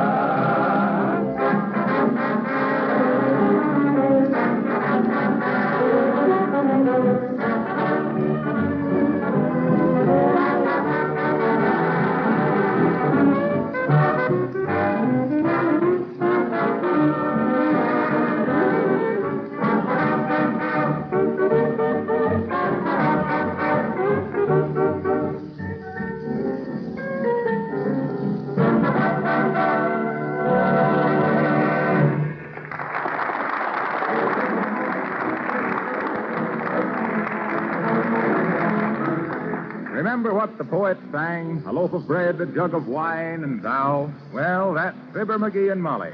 Two loafers, bread, a chug of the motor, and thousands of miles behind them. They come in sight of a new real estate development. Look, McGee, it is a carnival. Let's stop. Oh, shucks, Molly. We ain't got time to go messing around those ratted carnivals. Besides, it ain't a carnival. Well, then what is it? Look at the people and the flags and all. I don't know. What's the flag say on them? Well, slow down so I can read them, ignorant. Okay. What's the sign say, Molly? I can't read them and drive, too. Oh, must be a new subdivision, McGee. It says Wistful Vista Home Site. $1 down. Buy a lot for a little. Lot of what? Build a home for the land's sake. Who is me to them? The realest real estate you ever bought. Oh, shucks, we don't want to stop and listen to a lot of high-pressure salesmanship. Look, McGee, that sign. Where? Barbecue sandwiches and coffee free. Gotta get them brakes thick. You needn't have stopped so sudden. You near broke me neck. I know. I just happened to think. Every American citizen ought to be interested in the home building, Molly. It's the backbone of our... Go on with you, McGee. It's your wishbone you're talking about. You're wishing for a free sandwich. Oh, shucks, Molly. Hello. There's one hello too many, mister. There's only two of us. So I see. Yes, so I see. Two is the very type of citizen we want to see settle down on a little nest on this beautiful development, folks. Here's where you get a lot for a little, a home for half, and contentment on every dotted line. Yes, sir, folks. What is this place now? This place, madam? Why, this is none other than that beautiful landscape, Hagelmeyer's Wistful Vista subdivision. Wired for light, piped for gas, paved for pavements, ditched for sewers, and for only the small sum of... where do you get them free sandwiches, brother? And coffee. Right over there, sir, at the barbecue pit. But before you avail yourself of Hagelmeyer's Wistful Vista hospitality, let me give you a short summary of our proposition here. We have probably the finest, the most economical... Come on, Molly, get out. I don't know why we can't get a mouthful and an earful at the same time. Where'd you say this here free barbecue pit was, brother? Well, I must inform you that that word free is conditional. And what do you mean conditional? Free is free. Oh, yes, indeed. Free without the slightest reservation to those who hold tickets for the grand drawing. Grand what? What you mean, tickets for the grand drawing? Do you mean to say that you've come within 10,000 miles of Hagelmeyer's Wistful Vista without learning from every man, woman, and child the sensational details of our sales stimulant? Oh, sure. Why, sir and madam, here is opportunity itself knocking, nay, thundering at your door. That's all I want is opportunity to sink my teeth into a Why, barbecue... for the paltry sum of only $2, sir. You buy a ticket which may bring you shelter in your declining days, a haven from the storms of the future, the dream of every solid citizen of this great commonwealth. Oh, you mean you're selling chances onto a house? A house? A house? Did you say a house, madam? Certainly, I said... This is the house. The house of your dreams, madam. A cove of contentment. The realization of a lifetime's yearning. The answer to a woman's prayer. Look there. Where? There. Oh. Direct your gaze at that vine-covered cottage. That marvelous modern example of the architect's art. The home of your heart's desire. Right over there. Oh, the house. Oh. Well, it is real pretty, isn't it, McGee? Oh, it's okay. Now, where did you say this here barbecue... Oh, McGee. You gotta have a ticket, the man says. There's only $2, and you have a chance to win that house and lot, too. Am I right, mister? The miserable truth. For the miserable sum of $2. What in Tunket's so miserable about $2, brother? That'll buy 20 sandwiches. And let me tell you, brother, a hamburger in the hand is worth a house in the hat any day. Come on, Molly, we better get back to our car. Wait now, McGee, wait. Buy me a ticket. Buy you a... What was that, Molly? You heard me, McGee. Buy me a ticket. Well, for the... You mean you spend $2? McGee, I'm starved. Say, brother, how many sandwiches are you entitled to when you got a ticket? Oh, there's no limit, sir. It's merely a gesture of hospitality on the part of the Hagelmeyer Wistful Vista Development Company. We feel that a well-fed customer is a better prospect. You mean you can eat as much as you want? Yes. Give me a ticket. There you are, sir. And as a friend to friend, I may say that you've never made a more intelligent purchase. It is... You mean as one real estate man to another, brother? Oh, now, McGee, give the man his $2 and let's be eating. Here's your $2, brother. As I was saying, I used to dabble mighty in real estate myself. Tropical real estate. Oh, really? Nope. O'Reilly and McGee. O'Reilly and McGee, the part payment promoted to Panama. Used to sell banana plantations mostly. Some pineapple farms and rubber timber, but mostly bananas. Still, you should ought to seen the work we done on the pineapple plantations. But if you'll excuse me, you sir, ain't prying into my business a bit, brother. Always glad to share my experience with another real estate man. As I was saying, you should have seen the O'Reilly and McGee part payment promotion of pineapple plantations. Oh, now, McGee, the man wants to hear about how I done her. I know. You see, brother, I was probably the leading banana land promoter in Panama at the time. Banana oil, McGee. Banana oil. No, banana land. I had me the biggest plantation of bananas onto the island of Pago Pago. Is that so? Why, even the hurricane of 1908 never fazed me. Well, even though the lightning bust every banana tree I owned right down the middle of the trunk. Lightning struck every banana tree? Right down the middle. But it never discouraged me none. I just took one look at them trees, ordered a herd of Jersey cows shipped in, and set up an ice cream plant. What for? Banana split for the export trade. Come on, Molly.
was Martelli and his men confessing to a starlight superstition, I wished on the moon. And I might say right here that if you ever wished on the moon, or just wished that your car could keep that brilliant factory finish, Johnson's Auto Wax will keep it that way. Yes, Harpo. I always says that a car Now, is... just a minute, Fibber. My name is Harlow, once and for all. Okay. That's once for you, and for all of me, it's still Harpo. I ever tell you about the time I had me the bee farm down in Turkey Run, Indiana? Oh, an apiary. I says bees, not monkeys. Well, sir, one day in 1906, or no, 07 it was. I'm sorry, Fibber, but my time is I pretty know. well Your time is my time. As I was saying, I drove into my bee farm one day and started giving the car a Johnson wax. And I happened to lay the can of wax down by one of my hives. Oh, you had the hive. No, my bees had the hive. Oh. I had the bees. But I lays me the can of Johnson's wax down by one of the hives, and all of a sudden I see Hortense. Hortense, she was a queen bee from the Hamp's Mother honey farm next door. I see Hortense looking down into that can of wax, real curious. Then she give a kind of an angry buzz and flew away home. The next thing I knew, there she was back again with the whole swarm of bees from the Hamp's Mother honey farm. Ah, she went and got her gang. Yep. And when the buzzing had died down a mite, I could hear her say to them other bees, she says, sitting on the edge of the can of Johnson's Auto Wax, she says, "Listen, you mugs," she buzzes, "get a load of the work that's being done over here. Look at that wax. That there is wax as is wax. Now go on home and see what you can do." Mickey, now, will you let Mr. Wilcox get on to this work? Okay. I was just giving Harpo here a nature lesson, but he ain't got the intelligence to grasp my stuff. Well, we don't know about bees, but here's a tip that's honey. Now is the time to wax your car. Don't drive around another day in a dirty, dull, faded-looking car. It gives everybody a very poor impression of you. And it's so easy to take away all that unattractive, dirty film and give your car a gleaming polish that shines like new. It's easy, that is, if you use Johnson's Auto Wax and Cleaner. These two products are regular miracle workers. They transform your car right before your eyes. With Johnson's Auto Wax and Cleaner, the work is done in about half the usual time. You will be proud of your car when you see all the sparkle come back to the finish. It will look like it did when you first drove it out of the showroom. So go to your dealer at once and ask for Johnson's Auto Wax and Cleaner. Let me assure you that Johnson's Auto Cleaner contains no harsh abrasives.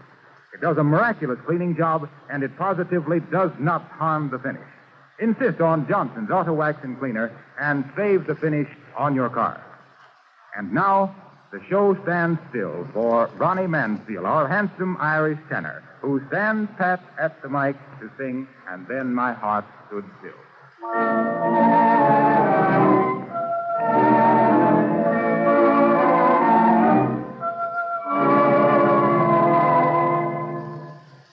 I took one look at you, that's all I meant to do, and then my heart stood still. My feet could step and walk, my lips could move and talk, and yet my heart stood still. Though not a single word was spoken, I could tell you knew that unfelt clasp of hands told me so well you knew. I never lived at all until the thrill of that moment when my heart stood still.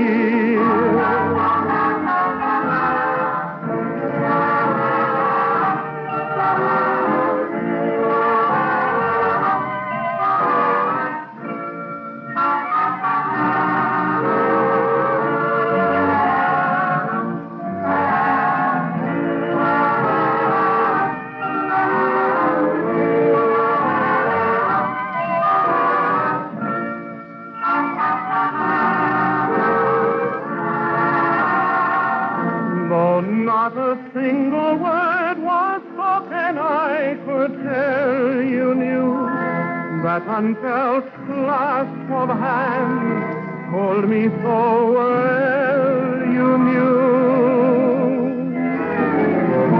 I never lived at all until the thrill of that moment when my heart stood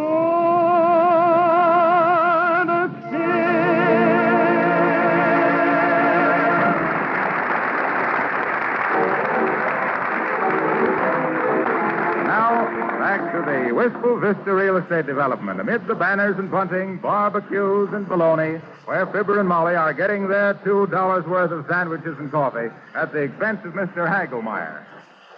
Well, McGee, if you're able to walk, let's be going. Oh, shucks, Molly. You might let a fella finish his sandwich. His sandwich? Go on with you, McGee. You've ate so much beef, I'll have to ride herd on you for the next 2 weeks. Shucks, you done all right yourself, Molly. I know. I ate my dollar's worth in Piccadilly alone. Tear up your ticket and let's go. Hey, now, wait a minute, Molly. Shucks, I paid $2 for that ticket. And that's $4 worth of sandwiches and coffee. You don't think you'll win a house and lots, do you? Well, you never know, Molly. Look at the number on that ticket, McGee. Where? Right on the corner there. Read it. 131,313. Well, what about it? What about it? And do you think you'll win on number 131313? There's 3 strikes on you, McGee. Shucks, that don't mean nothing, Molly. Add it up. 1 and 3 is 4, and 4 is 8, and 4 is 12. 12 is a lucky number, according to numberology. Even dozen. Sure. An even dozen that doesn't mean anything. Oh, it is a nice little house. But you got no more chance of winning it than making a fortune on spaghetti in Ethiopia. Oh, well, you'll have to admit, Now Molly. there, my friend. Oh, dear. I hope you've enjoyed the hospitality of Hagelmeyer's Wistful Vista. Oh, sure, they was real nice barbecues, mister. But we gotta be on our way now. Oh, no, madam. You cannot afford to pass up the homemaking opportunity of a lifetime. Why, when you consider what Hagelmeyer's Wistful Vista offers you in the way... You got any soda tablets on you, bud? No, sir, I'm afraid not. Oh, you will? This is barbecued beef stampeding, mister. Come on, McGee. Okay, glad to have met you, brother. Oh, but wait. You haven't heard the real true story. The romance behind the founding of Hagelmeyer's Wistful Vista. We are building a community, sir. We are interested in laying the very cornerstones of civic development. We want to see homes and more homes with healthy, happy citizens. Little kiddies going to school. Smoke from 100 contented chimneys, even at a sacrifice. Sacrifice? Ah, yes. What is a monetary loss? Well, when you can sell 131,313 tickets for $2 apiece, making $262,626 for a house that couldn't have cost more than $4,000 to put up? Answer me that, Mr. Sacrifice. Well, I'm afraid, madam, that... Oh, here is Mr. Hagelmeyer himself. Mr. Hagelmeyer, these good people appear a bit skeptical of the sincerity of our Wistful Vista. I want you to meet Mr. Hagelmeyer, folks. Mr. Hagelmeyer, this is Mr. and Mrs. Mr. and Mrs. McGee. What? Nothing. I was just telling Mr. Hagelsnuffer the name. Hagelmeyer, madam. Mr. Hagelmeyer will tell you all the advantages and opportunities embraced in the purchase and ownership of a little home in Hagelmeyer's Wistful Vista. And the drawing of the lucky number will be held in just a few moments now. Mr. Hagelmeyer will be more than... My, Mr. Hageltooper. Do all these people pay $2 for a few barbecues and coffee and ballyhooey? Do you mean to say that is to remark... never let it be said... Well, Herman Hagelmeyer ever... Well, what do you think? You know what I think, Haggy? I think that this here is a big dip. I think what we ought to do is Well, get what? out. What? You mean to say there and stand... to stand there and accuse... why, whoever... but did you ever stop to think that a man's best friend is... Well, what is mother without a home? What is home without a bar? A thing? I mean, some place where a man, get the idea? just two little birds in a gilded cage. Think of it, my friend. A little cottage with a big cheese. Cottage cheese. No. A million times no. Or shall we say maybe? McGee, what is this man talking about? Sounds like you got the needle in the wrong groove, Molly. Oh, what a beautiful thought. Just give a little thought, but think of the twilight. A little home in the sticks, or rhubarb, or suburb, covered with mortgages, or ivy, poison ivy, or no, that was, and a cheerful fire, no insurance. A fire in the fireplace, a kettle singing on the stove, or home on the range, and a little wire-haired wife. A beautiful young pup. And the kitties. Two charming little golden-haired brats. What a beautiful picture. Who says that Hagelmeyer builds bum bungalows, thin bungalow, or bung beagle, or frame house, or stucco? I'll stick on my friends. Am I hearing right, Molly, or maybe I ate one sandwich too many? Oh, look, McGee, the crowd's going over there for the raffle. Come on, let's see who won. Okay, Molly. Probably be the cousin of Hagelmeyer here. Sir, you are either on deck or injecting. Well, look. Think of owning a title-free. A little love note, or fig note, or love nest. And remember that old limerick, poem? Let me live in the road by the side of, let me carouse by the side of, under the village oak smith, the black-faced skippet. All I can say is that when you build with Hagelmeyer, you'll always regret, it'll never be, you can depend on why there's not the slightest foundation. That's just what I thought. Come on, McGee, they're drawing numbers. We'll see you later, Mr. Higginpotter. Certainly not. Yes, indeed. You can never depend on Hagelmeyer. You can always get what you want. Find out what... That there fella builds houses like he talks. You can park your car in the attic and shingle the cellar. Oh, be quiet, McGee. They're making an announcement. Ladies and gentlemen, the grand drawing is about to take place. Have your tickets ready. The lucky winner will receive, absolutely without cost or expense of any kind, free and clear title to the beautiful little home you see to my right. To those who do not win, we offer special bargains in home sites, homes designed and built on the beautiful Hagelmeyer Wistful Vista. Just a minute now, while the charming Miss Susie Gloss, who was elected Miss Wistful Vista of 1935, draws the lucky number. Oh, dear. Then us holding on to ticket number 131313. Quiet, Molly. I want to see if old Hagelmeyer wins it himself. Ladies and gentlemen, your kind attention, please. The lucky number has been drawn. The number that wins this beautiful example of the home builder's genius is none other than 1028. 1028. Will the lucky winner please step right up to the platform here? Well, McGee, at least we had our barbecues and coffee. Oh, shucks, the roof probably leaks anyway. What's the Tear up the ticket, McGee. 113 is bad enough for three. Attention, please, ladies and gentlemen. Hey, wait a minute, Molly. Maybe we got pie coming. Correction here. A correction, ladies and gentlemen. Number 1028 was not eligible for the prize as it had been turned in and the money refunded. Another number has been drawn. It is number 131,313. McGee! It's our number, McGee. It's our number. McGee, what's the matter with you? McGee! Oh, have somebody.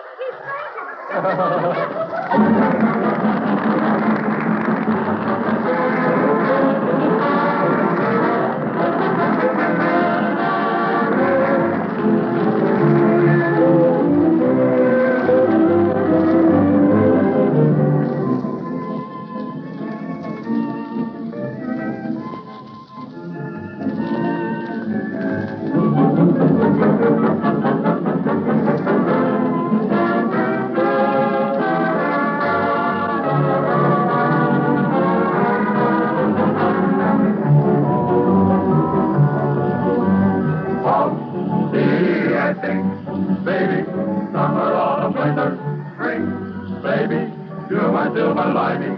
You're my sky of blue. There's a love light shining just because of you. Oh, see, I think, baby, you have got that certain thing, baby, shining star and inspiration worthy of a mighty nation. Oh, see, I see.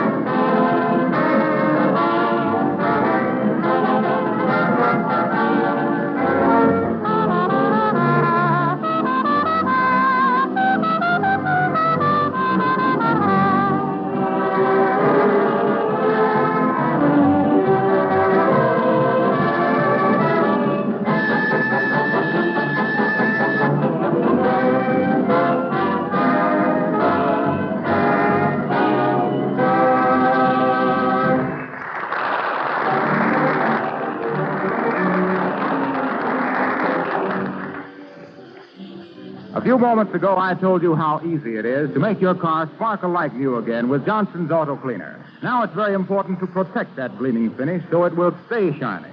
And it's very important that you use Johnson's Auto Wax in order to give your car the surest protection against sun, rain, and road film. With a gleaming coat of Johnson's Wax on your car, whether new or old, it will resist dust and dirt. Car washings will be cut down after your car is Johnson Wax. The polish wears like iron, keeps your car in such beautiful condition that you will get much more money for it at the time of resale. So go to your dealer right away. Order Johnson's Auto Wax and Cleaner at the special price of 98 cents for the tube. Your dealer will give you a can of fine quality black touch-up enamel free with your purchase. If you prefer, your garage or service station will wax your car for you.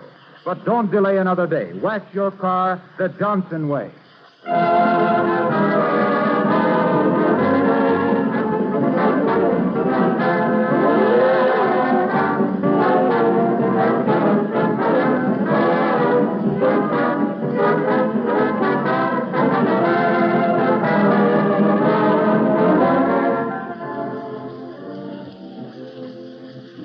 So there you are until next Monday night at this same hour on NBC. Remember, NBC. And be sure to specify the genuine Johnson's Auto Wax and Cleaner, NBC. Oh, and NB. This is Harlow Wilcox speaking. Good night.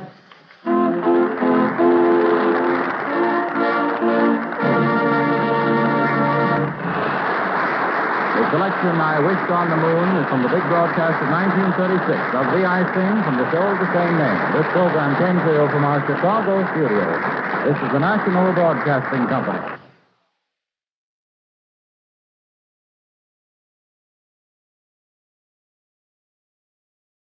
Here's more late news.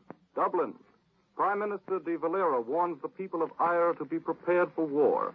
But he says Ireland is continuing its policy of strict neutrality in the spreading hostilities.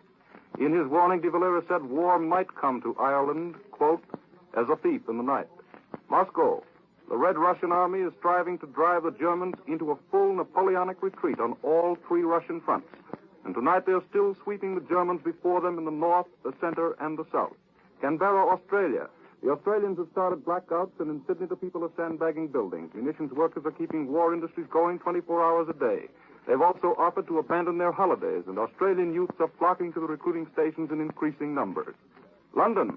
The British Communist Party urges the closest coordination of the Allied forces. An official statement describes the Japanese attack as fascism's offensive for the enslavement of the world. This report came to you from the NBC newsroom. Kraft presents The Great Gildersleeve. Each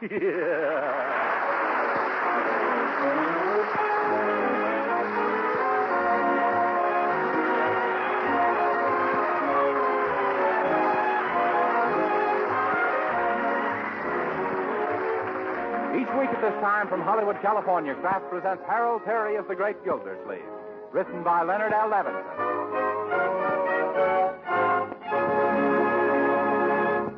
We'll hear from the Great Gildersleeve in just a moment. But first, maybe some of us accept progress without giving it much thought. Why, nowadays, most people take the wonders of radio and the airplane for granted.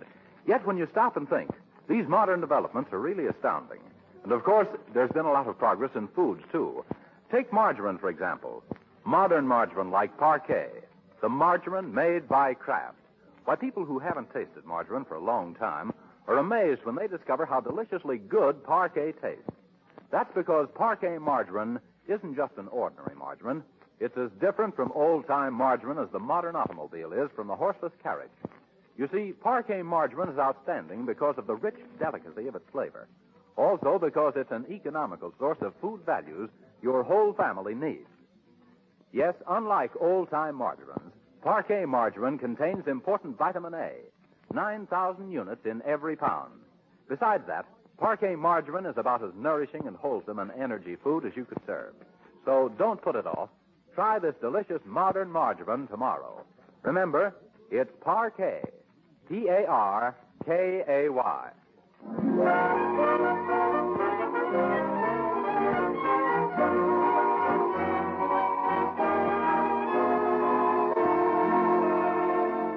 And now let's visit our friend, the Great Gildersleeve.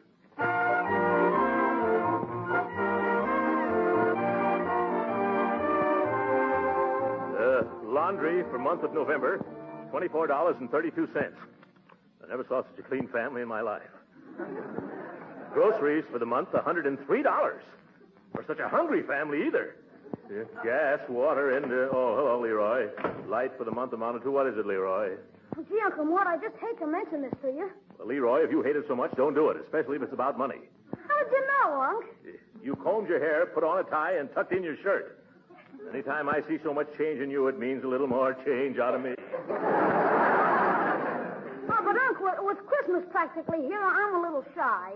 Shy? You don't seem very shy to me. I mean, I'm embarrassed. Financially embarrassed. What about all those Christmas presents you were making in your manual training and handcraft classes in school? Well, all my plans went haywire. Yeah? Gee, I made a keen smoking stand for you, Uncle Mort. Well... Only I could never get the legs even. Gosh, I must have sawed them 30 times. Well... Say, Unc, you'd just as soon have a footstool, wouldn't you? Yes, of course. Oh, Mr. Gildersleeve, I fixed all your favorite things to eat for lunch. Is there anything special you might be wishing for in addition? Yes, Bertie. Quit stuffing me just so you can hit me for another advance on your salary. Why, Mr. Gildersleeve, you positively can read my mind even before I mix it up. Yeah. Bertie, I can't let you have any more advances. Your salary is so overdrawn right now that it needs a blood transfusion. But I don't need my January salary. I just want to nibble into February. Bertie, you've eaten halfway through March already. That's bad. But I made some powerful miscalculations in my Christmas figures. I added up 2 zeros, and all the time there should have been an 8. Well, I'm having enough trouble with my own bookkeeping. By George, I wish I had the bookkeeper here that I had at my girdle works. He was a wizard with figures. Hello, everybody. Hello, Marjorie. Oh, say, Uncle Mort, speaking of figures, my checking account is all in a mess. I'm going to need $50 more for my Christmas shopping. No, see here, all of you. There won't be any more money available in this household till the first of the month. Why? Well, what happened? Well, last Monday I rushed down to the bank and put all our money into defense bonds and stamps. Oh, I'm glad you did. Yes, I'm afraid I overdid a little bit, though. I gave them all our ready cash. Well, Uncle Mort, what have you been using for spending money since? Well, Marjorie, do you remember my collection of rare buffalo nickels? Yes. Well, they've gone the way of the buffalo. But I don't mind, though. I want to do everything I can to help. Oh, me too. Yeah. I'm all riled up myself. I want to join the Japanese army. You what?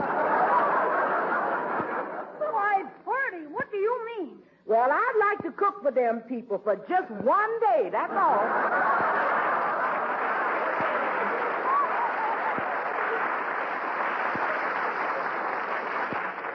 Yes, Bertie, I see what you mean. Anyway, we won't mind skipping a few things this Christmas, will we, children? After all, half of what we buy each other always winds up in the storeroom anyway. Say, I've got an idea. Yes, Uncle Mort? Let's see what we can sell out of that storeroom, huh? Of course, I never thought of that. Come on, let's look now. Yes, come on, everybody, come on. Must be a million things in here. Yes. What did I tell you? Look. Oh, look. Maybe I can sell that old dress for her. But you done promised that to me, Miss Marge. Oh, isn't that dress form a little little for you, Bertie? No, sir. I just measures everything on that, and then I multiply by 3, and that's me. Yes, I see. Well, Leroy, you've certainly outgrown that old scooter of yours there. Yeah, but I need the wheels to make a wagon. You know how things are these days. A man can't go around wasting rubber. Hey, Say, how about selling buck? if Buck? Yes, that's what we call the iron deer in the corner. Oh, that. Used to stand out on the lawn. Yeah, until one Christmas Eve when Grandpa thought he was Santa Claus and tried to ride it home all night long. There's a powerful lot of iron in that animal. It ought to be worth some money. Ain't scrap iron valuable when a country's scrapping? Yes, sir. I think we can get a little dough out of that deer. I'll tell you what we'll do. If any of you can sell it, you can keep the proceeds. Me too, Mr. Gildersleeve? Yes, of course, Bertie. However, I'll deduct the money out of your April wages. Hey, I better get busy. Maybe this will be the beginning of my entire business career. Yeah.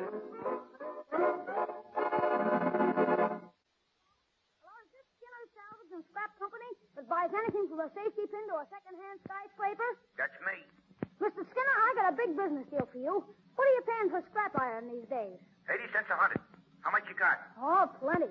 You better come out and see me. 747 Parkside Avenue. Okay, who's just talking? Just ask for Mr. Leroy Forrester. And remember, don't buy it from anybody else. Hot dog. Now I'll get the money to buy Marjorie that swell chemistry set I liked so much for Christmas. Yes, this is the Summerfield Ironworks. Phelps speaking. This is Marjorie Forrester. Oh, how can I be of service, Miss Forrester? It is Miss Forrester, isn't it? Yes. I want to know if your company is interested in purchasing a quantity of used iron. Why, yes, we are. In what form is this iron? Really? It's a little dear. Oh, we won't quibble about prices, Miss Forrester. No, you don't understand, silly. It's an iron deer. An electric iron, darling?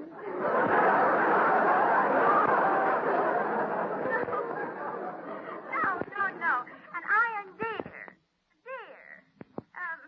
A farm's husband.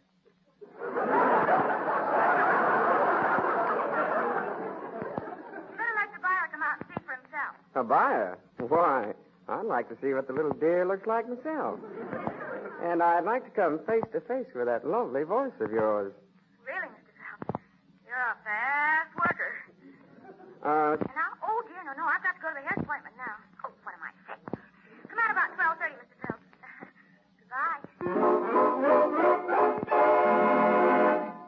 Hello? Is this Josephus Bush, the presiding potentate of the excruciating orders of the sons of Pharaoh? You's otherwise known as Joe the Junkman. Well, this is Bertie Lee Coggins of the Sister Lodge, the mysterious and bewildering order of the daughters of Cleopatra. Greetings from the grand exhausted ruler of the pyramids. Yeah, brother, that's me. Potentate, you know whereabouts I work on Parkside Avenue? Well, hitch your horse to the wagon and trot right up here. I'll sell you a piece of junk that's really a piece of high-class junk. What is it? Well, I don't know for sure, but it's something in the shape of a mule, only it's got his head stuck in a hat rack.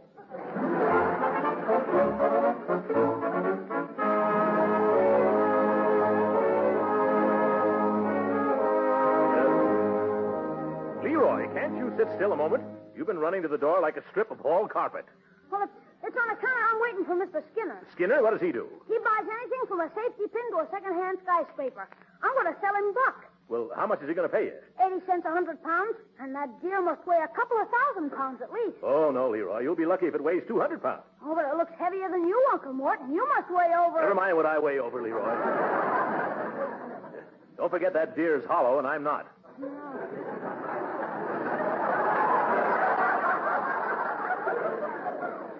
No, you're not, but he's got horns and you haven't. But I wear shoes, and he doesn't. Yes, you're right, then all it'll be between $1.50 and $2. Leroy, we really ought to try to get a better price. Have you called any other junk dealer to bid against your Mr. Skinner? No, I haven't. Well, if you had, wait a minute. I know how we can get a decent sum for our cast iron cast-off. How, Unc? Competition is the spice of the pudding, my boy. And if Mr. Skinner had a little competition... I know. You're going to pretend you're another junk man, aren't you, Uncle Mort? Oh, you went and guessed it. But Mr. Skinner won't. He's a regular super-duper of a scheme. You think so? Well, let's try it then. You just introduce me by some other name, some pseudonym, and I'll keep boosting the price up for you. It'll look fishy unless you put on a hat and coat. You better get old ones. Oh, yes, yes. Oh, darn, I bet that's him now. Skinner? Well, I find an old overcoat and hat. Tell me quickly, Roy. Right there in the storeroom. Oh, yes. Sure. Yeah, I better get into something before Leroy comes back with that real junk man. Here's something I've always wanted to wear. Now, let me get this all clear, kid. Are you sure that you're Mr. Leroy Forrester? Of course, Mr. Skinner. Well, then who's this fat gent here with the derby hat and the old army overcoat? Oh, boy. What's so funny, young man? Nothing at all. Mr. Skinner, this is another junk dealer, Mr. Pseudonym. Yeah. Pleased to meet you, sir. Hey, what kind of a junk man are you, giving out with a pleased to meet you, sir? And say, I never heard of no local dealer with a name like Sudenheim. Are you a member of the JMCA? No, however, I am a member of the YMCA. I mean the Junk and Metal Collectors Association. Oh. Are you sure you're a legitimate junk man? You sure don't talk like one. Oh, well, that's because I come from Boston. We talks this way up that way. Okay? Okay. Yeah. Only one thing. Kind of watch your step around this town. Get it? Yeah, got it. Say, how much will you give me for this swell iron deer, huh? Well, where's the rest of the scrap you want to sell? That's all there is, isn't it enough? For Pete's sake. You mean you dragged me all the way here for one rusty mildewed chunk of metal venison? You mean you don't want it, eh? Well, we'd like to have this little number up in Boston. Yes. Buddy, I'll give you $2 for it. Hey, if you give that much, you're way off your bean, Mr. Pseudohammer. What? It ain't worth it at all. I'll give you 2 1/4. Why, you little overbearing overbidder. You can't do that to Throckmorton P. Pseudonym. I'll wipe that nasty little grin off your face, and just about I bid $3. Well, I'll show you the two can play at that game. I bid $3.05. 5 cents. You cheapskate, I'll make it $4. Oh, you do? Well, you can have it, Bumper Belt. I'm through. Hey, wait a minute. Don't go. No, don't go. Aren't you going to make another bid? I should say not. I wouldn't give a cent more than $3.75. I'll give $3.80. Gee, don't, Uncle. Oh, my goodness. Oh, Uncle, huh? Aha! I see it all now. You ain't no junk man. Yeah? I can tell from that derby hat you're wearing. You're nothing but a pawnbroker. What? Yes, that's it. A pawnbroker. Uncle Mort, they call me. Hey, kid, you better take my offer. This guy don't look reliable to me. Well, okay, Mr. Skinner. Okay, it's a deal. I'll be back this afternoon for this hunk of junk. And by the way, Sooty. Yes? I'll give you $1 for that hat and coat you're wearing. You will? Yeah, what do you say? Sold.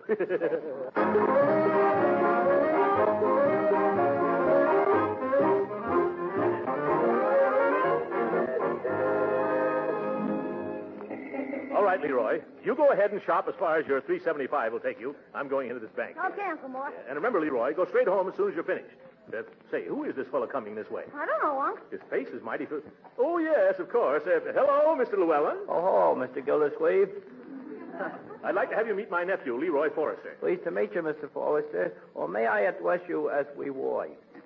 Mr. Llewellyn was formerly your cousin Octavia's secretary, Leroy. Glad to have made your acquaintance. I gotta go now. So long, Uncle Mort. Goodbye. Say, Llewellyn, how does it happen that you're still in Summerfield? Well, I was in such a rush to resign from your cousin's employ, I neglected to collect my last week's salary. Oh, I see. Did that leave you in an awkward financial position? It left me stranded high and dry. Yes. Willie, I'm rather discouraged and depressed. Oh, now, Llewellyn, old chap, remember every cloud has a silver lining. Okay, every cloud has a silver lining. So what? Can I take a silver lining to my landlady and say, here, Mrs. Rafferty, this is to pay the rent? Or can I slice it like bologna and have it for lunch? Or can I use a silver lining in my shoes instead of weather? No, of course not. I didn't realize your predicament. Well, it happens that I need some clerical assistance. Would you like a job? Oh, most emphatically. Oh. Do you know anything about bookkeeping? Oh, yeah, double entry, profit and loss, wedges. Let me recite my experiences. It isn't necessary. I'll give you a trial. You will? Yes. I really need a bookkeeper badly. And I imagine that's just how you keep books. Oh, you don't know how glad I really am. This means I won't have to take the job that was offered to me. Oh, you had a position you could have taken. Oh, yes. I could have gone to work reading news flashes on the radio. They said I'd be a woo-woo.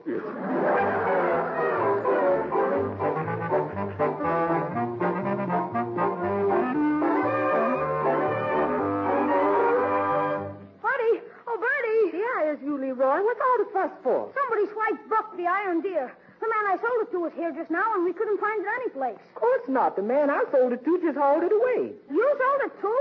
Jeepers, now we're in a mess.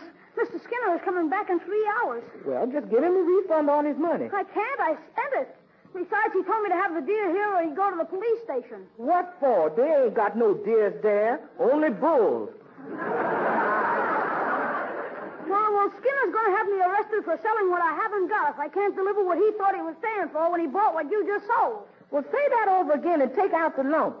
He's going to get me arrested for selling him a disappearing iron deer. Oh, hello, Uncle Mort. Hello, Mr. Llewellyn. Hello. Gee, Uncle Mort, we're in a jam. A jam? What's wrong? You remember Mr. Skinner who bought the deer for $3.75? Yes? Well, he didn't. How could he didn't? Well, when he came to pick it up, Bertie had already sold it to somebody else.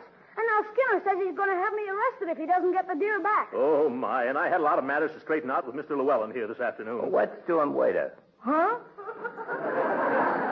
What's wrong with your ears, Bertie? Mr. Llewellyn said, let's do them later. Uh-huh. There's only one thing to do, and that's to get the deer back. Who'd you sell it to, Bertie? Josephus Bush. Oh, yes, Joe Bush. I've heard that name before. Where is his place of business? In the alley. No, where does he transact his affairs from? Oh, from a horse and wagon. No, Bertie. What Mr. Gildersleeve is driving at is, where does he live? Where does he sweep? Where does he get his telephone calls? At the corner of 33rd and the railroad track. What'd you say? Well, let's go to the railroad track. Yes, we've got to get that deer back before that Skinner returns. Oh, that reminds me, Mr. Gildersleeve. Isn't it a little bit late in the season to be hunting deer?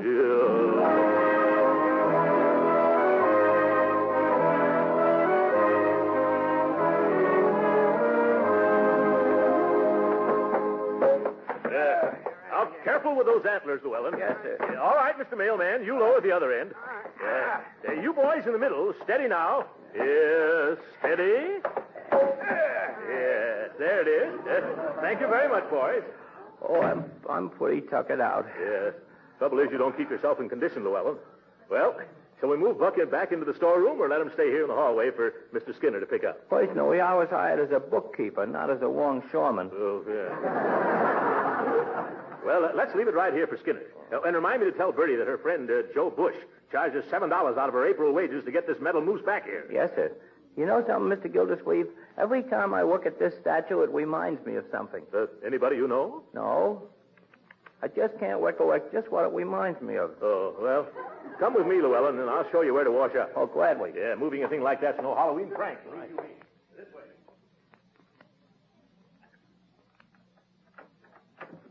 Well, thank you for a very lovely lunch, Mr. Phelps. Oh, don't thank me, Miss Marjorie. Thanks to Summerfield Ironworks. After all, they're the ones who are going to pay for it. They will? Sure. It's a necessary expense. You know, like entertaining an out-of-town buyer. Only in this case, it's an in-town seller. Boy, what a line. You could use it as a leash for an elephant. Oh, look, somebody's moved the deer out of the storeroom for us. Well, I wonder how they knew you were buying it. Well, I'll have my men load it onto the truck. Oh, Pete, you and Charlie can come in here now. It was terribly nice of you to give me $20 for Buck, Mr. Phelps. Are you sure it's worth that much? Oh, yes, of course. They're not putting iron like that into deers these days, you know. No. Not unless they feed them spinach. So what are you going to do with it? Use it as a radiator cap for a tank? No, we'll break it up with hammers and convert it back into pig iron. Well, that was a bright idea, telephoning us. Yes, wasn't it? And won't everybody be surprised when they find out that I sold it?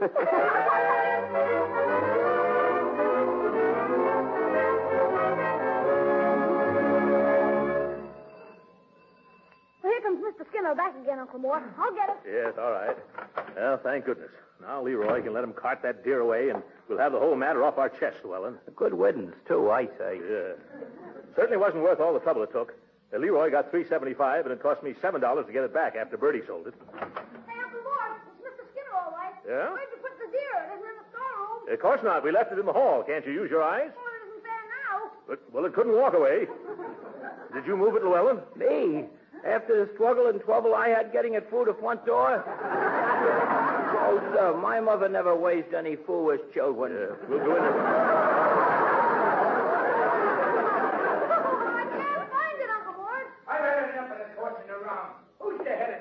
happy household.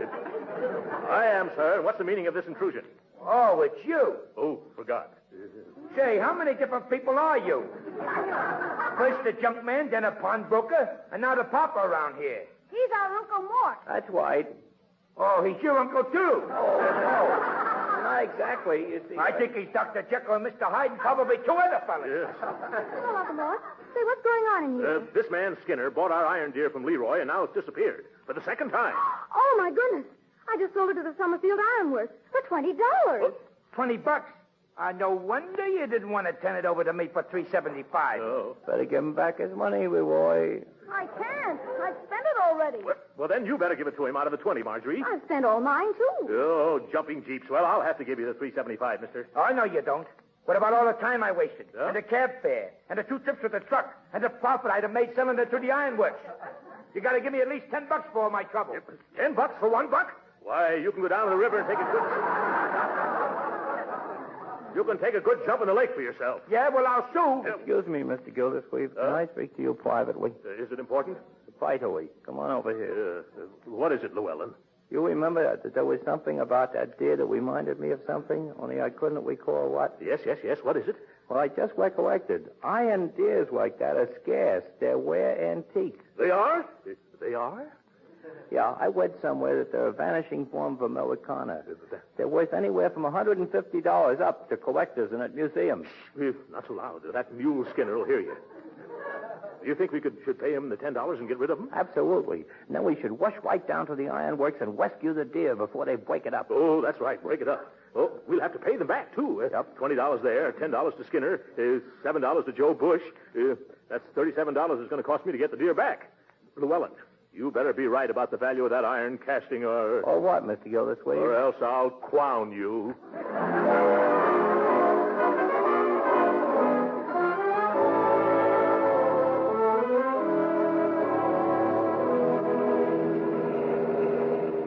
Llewellyn, are you holding that statue carefully in the rumble seat? I'm treating it as if it were very fragile. Well, all we have to do is drive across town now and see what the antique dealers will offer. Oh, wasn't it marvelous that we caught Harry? Yeah. I mean, Mr. Phelps. Oh. So he ordered them to break up Buck? Yes. Well, I was going to tell you about that, Marjorie. I found out that young Phelps was going to save that thing as a souvenir. He was? Yes. But it wasn't his to keep. It belonged to the company. Oh, yes? Fat chance any company would pay $20 for $2 worth of scrap metal. That young man bought it for himself. He did? Well, I wonder why. Yeah. If you don't know why, nobody else does.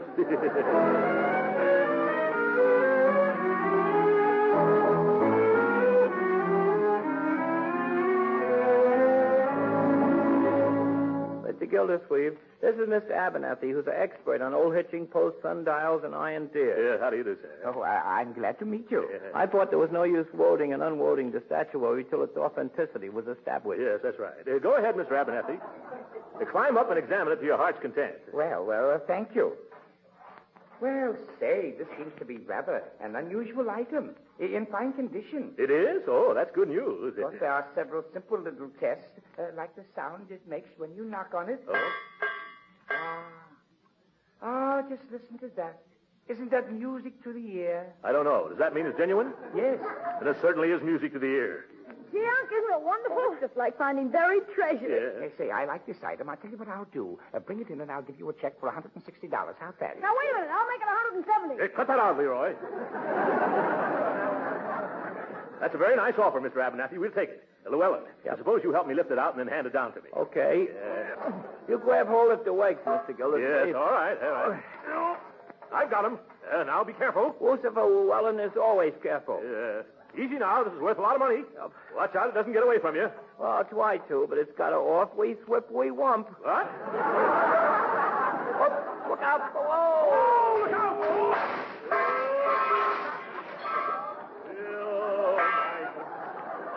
It's in 100 pieces. Well, that's the last time we'll ever try to pass that buck.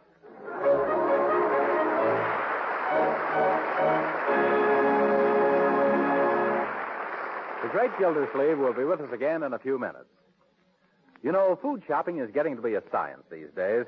Yes, I certainly take my hat off to you housewives. You know a lot about the quality and nutritional value of foods and how to serve your families really tasty and nourishing meals and still keep within your budgets. And that's why I'm sure so many housewives are asking for parquet margarine. Instead of just saying, some margarine, please. They know, you see, that parquet margarine is the modern margarine. Outstanding because it tastes so good. Outstanding, too, because of its fine quality. And because it's a nourishing and wholesome year-round source of vitamin A. Yes, and these women know that parquet is an all-purpose margarine. Delicious for table use, a real flavor shortening for baking, and just about perfect for pan frying because it adds flavor and doesn't spatter or stick to the pan. So take a tip from these wise housewives. When you go to your food store, don't just ask for margarine, ask for parquet margarine. Then you'll know you're getting margarine at its best. Yes, tomorrow, ask your food dealer for parquet, P-A-R-K-A-Y. It's the delicious modern margarine made by Kraft.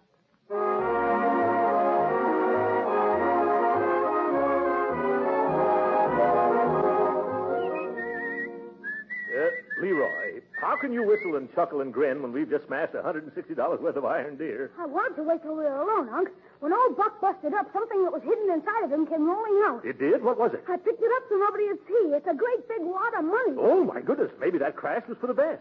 There's nobody else around here. Let me see it. Here you are, Unc. Wow, what a roll.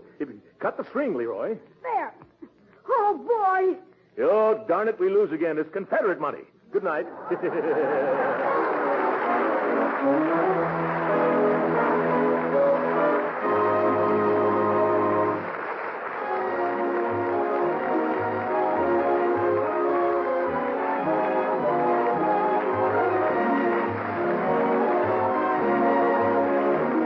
Original music heard on this program was composed and conducted by William Randolph. This is Jim Bannon speaking for the Kraft Cheese Company and inviting you to be with us again next week at this same time for the further adventures of the Great Gildersleeve. This is the National Broadcasting Company.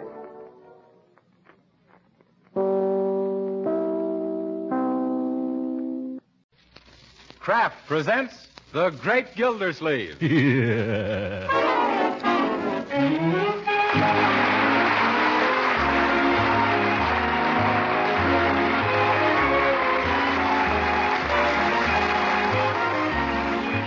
Each week at this time, the Kraft Cheese Company presents for your enjoyment Harold Perry as the Great Gildersleeve, written by Leonard L. Levinson.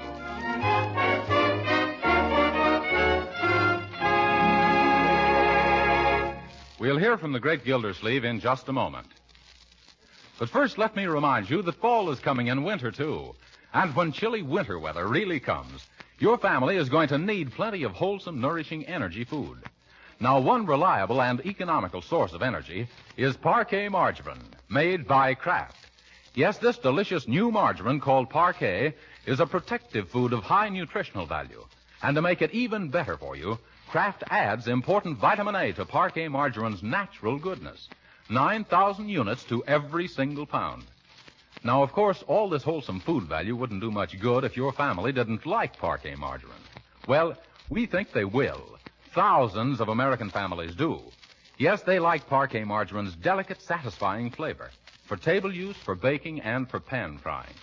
Best of all, parquet margarine is economical, yet it's made by Kraft to the same high standards as all Kraft food products. But why not find out for yourself? Yes, why not try a pound or two of wholesome, nourishing parquet margarine tomorrow? Just ask for parquet, P-A-R-K-A-Y.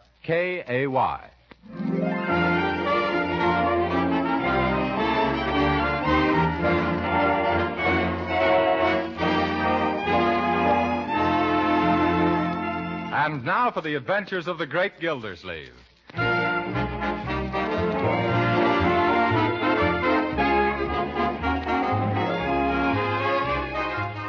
Yes, and now I'll check the grocery bill. 9 and 9 is 18, and 8 is 28. 26. And 7 is, let me see, 33 and 5 is... What are you doing, Uncle 33 and... oh, now I've lost my place. Sorry I disturbed you. Yeah, that's all right, Marjorie. I was just checking your household expenses. Part of my job is guardian for you and Leroy, you know. But we never had any trouble with little things like that before. We never had to count a Judge Hooker before either. Why, that dyspeptic little judicial blunder. Oh, now, Uncle Mort. I'll let you get on with your work. Yes. Guess I'll have to start all over again. 9 and 9 is 18, and 8 is 28. 26. And 7 is... Excuse me, Mr. Gildersleeve. Ham or beef? And 7... Lost it again. Ham or beef what? Filling. What filling? Sandwich filling. What sandwich? That's what I want to know. Ham or beef? Cheese. Yes, sir. Yes. 9 in a cheese sandwich is 18. 26. Well, I got it right the first time. And 7 is... Say, Uncle Mort, supposing I could buy a swell airplane motor cheap, what would you say? 9 and 9 is 18. Where am I? Oh, back at the bottom again. But I can, Uncle Mort. I can buy a practically brand new Bumblebee plane motor for $19 from Piggy Banks. What are piggy banks? They aren't anything. He's my pal. Ew. And this engine is such a bargain, I'm ashamed to buy it for that price. You needn't be ashamed, Leroy. You're not going to buy it. But, Uncle Mort. Young man, you're far too young to take up flying. But this is a miniature plane motor. It fits right in my model super-duper swooper. You... a model plane. Well, I forgot you were a flying bug. That's a good one, Uncle Mort. Yeah. How's about that $19? Yeah. Hold on, Leroy. $19 is a lot of money. Oh, not for this motor, Unc. Piggy'd never part with it except his plane made an emergency landing into his pop store window. And he wants $19 for the motor? No, he wants $19 for a new window. Yeah. Can I have the dough, Uncle Mort? Well, I'm afraid not, Leroy. That's quite a large sum. And you know I've got to account to Judge Hooker for every penny you children spend. Oh, why can't he keep his nose out of our business? But that is his business, Leroy, sticking his nose into other people's. And he's got plenty of equipment for the job, too. Oh, but gee whiz, Uncle Mort. I bet you had a model airplane motor when you were my age. When I was your age, my boy, there were no airplanes. Everybody thought the Wright brothers were wrong. Well, I bet you had some hobby. Let me see. What did I have? Oh, yes, I had Dynamite. Dynamite? Yes, Dynamite was the name of my Shetland pony. Oh. He was my hobby, that little horse. I can see him now. Bless his shaggy coat. Well, if you could have a big horse, Unc, why can't I have a little motor? Because I earned the money to buy Dynamite, my boy. You earned $19? How'd you do it, huh? Well, selling lobsters. I lived on the East Coast when I was a lad, and I got my spending money out of a string of lobster pots. I never knew lobsters grew in pots. They don't grow there, Leroy. That's how you catch them. I can still remember how hard it was in the winter. Getting up before dawn, rowing 5 miles, sometimes in a biting gale, just to tend my pots. Rowing back to market with my boat full of lobsters and my hands full of blisters, then walking 5 miles to school. Yes. It's wonderful to think what you'll do when you're young and you want a pony.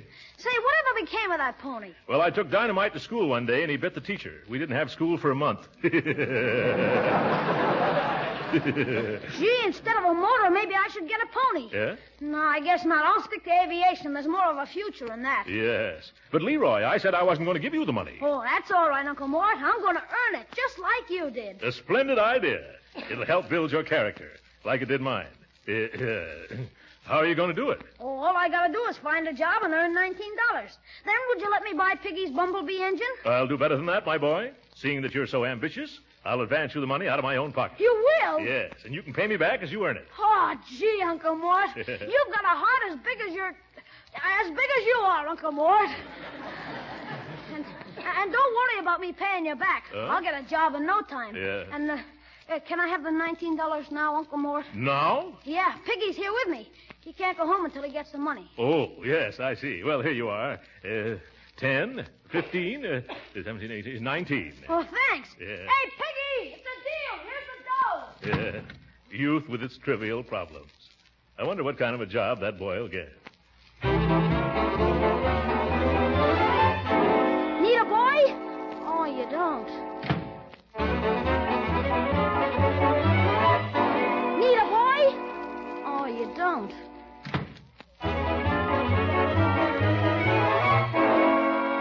Need a boy? Yes. Oh, you do? Yes, we have a morning paper route open. Got a bike? Sure. When do I start? 5 o'clock tomorrow morning. Now, this is no cinch job, young man. You've got to deliver those papers every morning, rain or shine. Now, do you think you can swing it? Oh, sure. I'm awfully reliable, mister. I take after my uncle. He used to get up every morning and row 5 miles into the teeth of a gale and then row 5 miles back. Oh, delivering papers? No, lobsters. Yeah. Well, I guess you'll do. What's your name and address, young man? Leroy Forrester, 747 Parkside Avenue. Okay, Leroy. Now advance and take the early bird's pledge. Neither snow nor rain, nor hail nor flood shall stop the carriers of the Summerfield indicator, from delivering their papers and collecting at the end of the month? I do. Good. Now wear this pin, your badge of honor as an early bird, and may its luster never be tarnished. No, sir. And remember, for every paper that isn't delivered before 7 a.m., you'll be Dr. Nickel.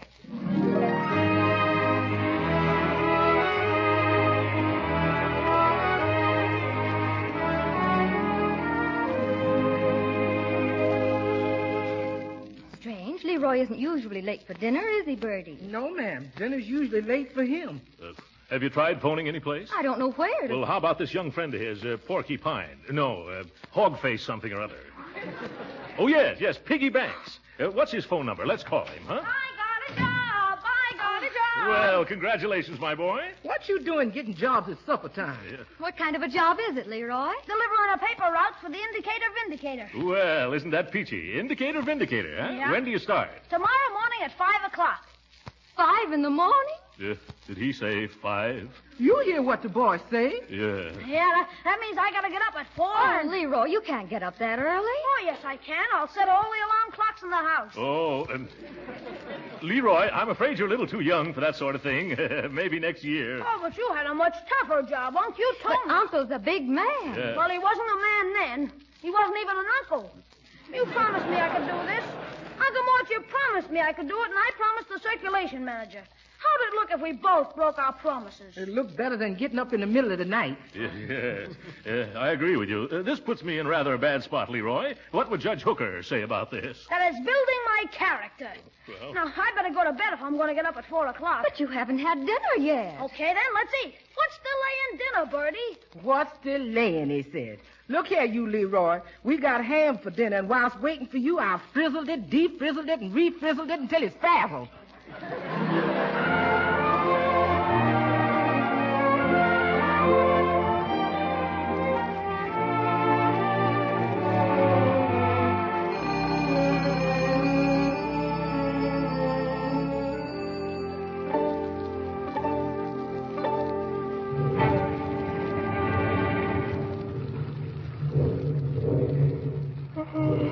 You dressed already, Leroy? Yep, up bright and early, Bertie. Hello, Bertie. Good morning, Leroy.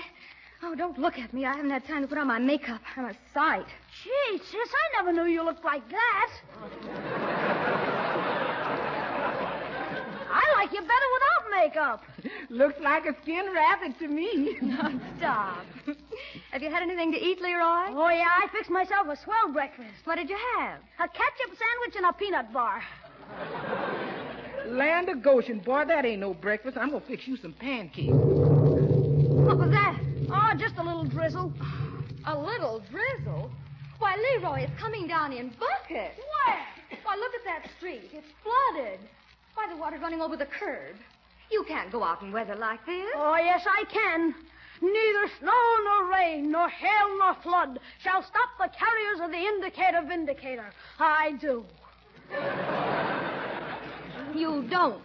Not this morning. Oh, gee, Marge, I got my rubber boots and my slicker and my rain cap out in the hall, and I'll be riding my bike. You're not going out in that rain. Oh, shucks. This is nothing to what Uncle Mort had to face when he was a boy. He used to row 5 miles out to sea in a lobster pot. I don't care if he... Oh, Uncle Mort. Why, he could take out the car and drive you around. I'm going to wake him up right now. Oh, gee whiz. Who ever heard of a guy's uncle driving him around a paper route? Oh, Uncle Throckmorton. That's very good, Judge Hooker. Uncle Mort? Yeah, giddy up, Dynamite. Uncle Mort, wake up. Wake up, Uncle Mort. Well, who's that? It's me, Marjorie. Marjorie who? Oh, Marjorie you.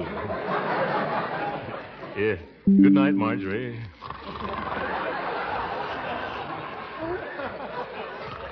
No. Wake up, Uncle. Yeah, what's the matter? Fire? No, rain. It's coming down in torrents, Uncle Mort. It is, huh? Yes.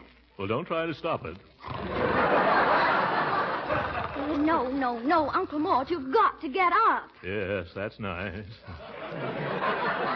Leroy insists on starting his job this morning, and you've got to help him. Yes, a very good point. You must get the car out and drive him all over his paper route. Yes, to build his character. What? I do? Yes. Now put on some clothes and come into the kitchen. Bertie's fixing some coffee. But coffee will keep me awake. Hurry now, Uncle Mort. Yes, all right. Where's the light? Oh! What's wrong? I burned myself. That bulb is still hot. Well, Uncle Mort, what time did you get to bed? Well, I was reading a detective novel. It must have been about 3:30. What time is it now? 4. Oh, my. Won't you go back to sleep? Leroy's waiting for you in the kitchen. Yes, bright boy.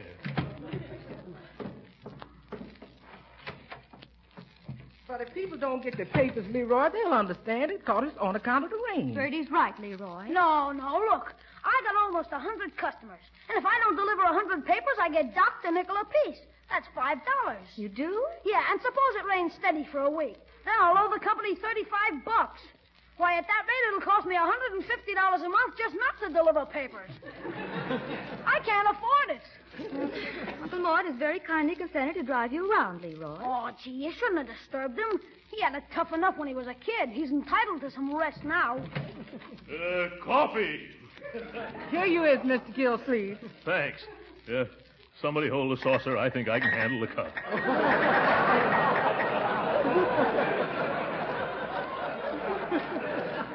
I hate to rush you, Uncle Mort, but we'll have to hurry. Hurry? Where are we going? You're driving Leroy around his paper route, Uncle Mort, because of the rain.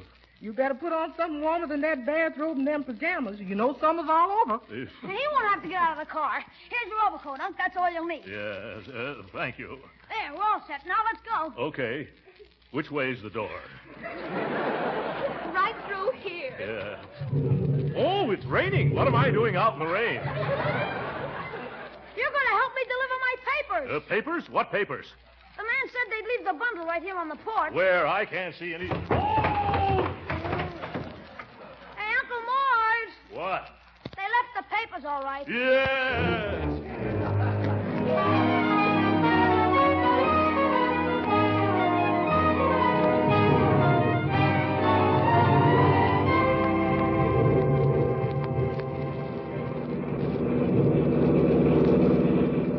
Why in the name of Pulitzer did they give you a newspaper route at the other end of town, Leroy? I was the only one open, Unc. Say, I bet this reminds you of the good old days. What good old days? You know, when you went out to the sea lobster potting. Yeah. By George, I wish I'd never brought those lobsters up. How much farther is it, Leroy? Oh, just a block or two. Oh, no, stop right here. Yeah. Hey, here's my first customer. The Taj Mahal Bungalow Court. You just wait here while I deliver 4 papers. Yes. Better turn on the radio or I'll fall asleep. And so, if you're troubled with insomnia, why don't you trot right down to your nearest open all-night drugstore and purchase a can of Dr. Dollop's delicious Dream Drops? Is that so? Yes. And tell the druggist that Bert, the night clerk, sent you. Yes. And after you've taken a dozen drops, you'll doze into a delightful delirium from... That guy would put an owl to sleep. Okay, Uncle Mort. Right straight ahead to the next corner. Yeah. There, now turn right. Right. Oh, careful of that milk wagon, Uncle Mort. What milk wagon? I don't... Oh! Yeah, whoa. Hey, you! What you mean, running into my wagon? What are you doing in the middle of the road? I'm parked against the curb, you big chowderhead. Oh! Now, see here, don't you talk to me that way, or I'll pasteurize you, you little half-pint feather. Look out, Uncle Mort. He ain't so little. He ain't? I mean, he isn't? Oh, well, he can't frighten me. I got a good notion to report you to the police. Skidding around that corner and smacking up against my wagon and shoving my horse into a mailbox. I didn't mail your horse. Huh? Yes, he's shaking up my milk, too. Well, that's good. Why don't you stay home nights like respectable folks? No, see here. I'm always having trouble with you playboys. Playboys? What do you mean? Why don't you buck out the street? There, now see what you did. You woke up all my customers. I did not. You woke them up yourself. Let's get out of here, Uncle Mort. I still got a lot of papers to deliver. Yes, that's right. Let's get out of here. It's too noisy. The nerve of that milkman. Parked in the dark. By Jove, he didn't have his taillight burning, did he, Leroy? I didn't notice. Well, he didn't. I think I'll go right back Oh, and... no, we haven't got time, Unc. Yeah. We've just been out for 15 minutes, and I'm already half an hour behind schedule. Yeah. Lucky for that milkman that you are. I'm just beginning to think of some things I should have told him. Funny, they always come just 5 minutes too late. You better watch where you're going, Uncle Mort. The water's pretty deep here. You might get off the road. Does seem to be getting deeper, doesn't it? Yep. Throw your flashlight on that sign over there, Leroy. Sure.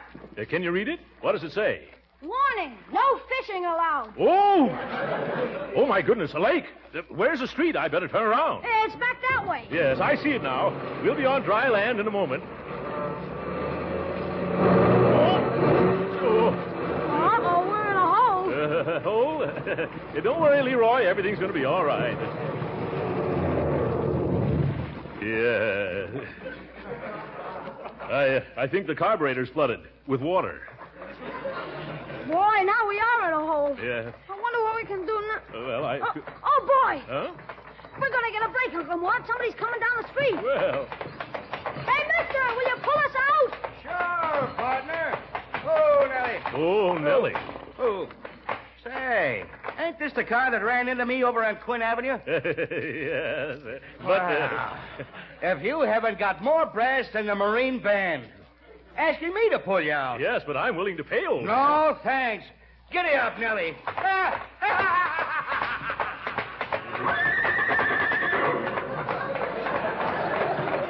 Go jump in your milk, both of you. It's getting pretty late, Uncle Mort, and we still have a lot of papers to deliver. What are we going to do? Well, the car won't move, Leroy. Looks like we'll have to travel the rest of the way on foot. And I'm wearing bedroom slippers. Well, at least it stopped raining. You come on, Leroy. You take that bundle, and I'll carry the rest. Ooh, the water is cold. You want me to carry a piggyback, Uncle Mort? There's no time for joking, Leroy. Oh, good gravy. It's starting to rain again.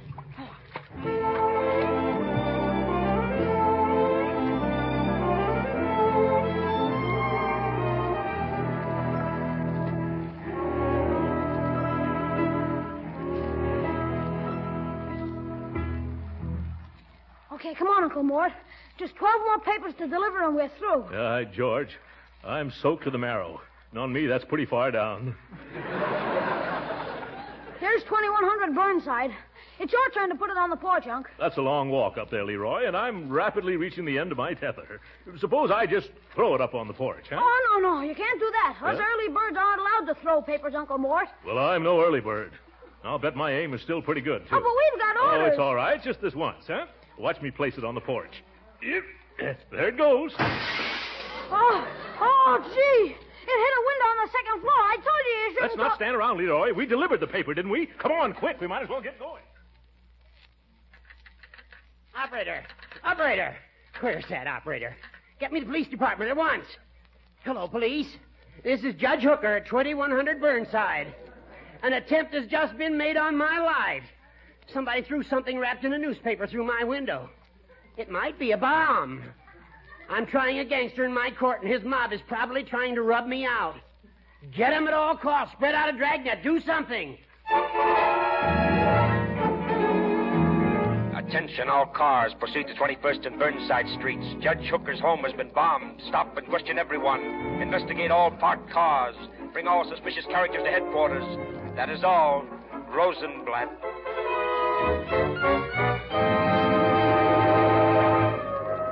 Oh, listen to those sirens, Leroy. Must be some excitement around here.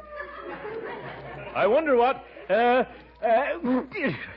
you sneeze, Uncle Mort? What did it sound like? Sounds like you're catching a cold. Oh. I only got 4 more papers to deliver. Why don't you go home from here? Oh, no, I wouldn't run out on you. Well, if you insist, that's a different matter. Maybe I'd better get into some dry clothes. Oh, huh? sure. Just go straight down 21st Street to Parkside. So long. Yeah, so long, Leroy. See you at home. Oh, it's as cold as Judge Hooker's heart. And I'm as wet as a mad hen. I wonder if those policemen would mind giving me a lift home. Well, nothing ventured, nothing gained.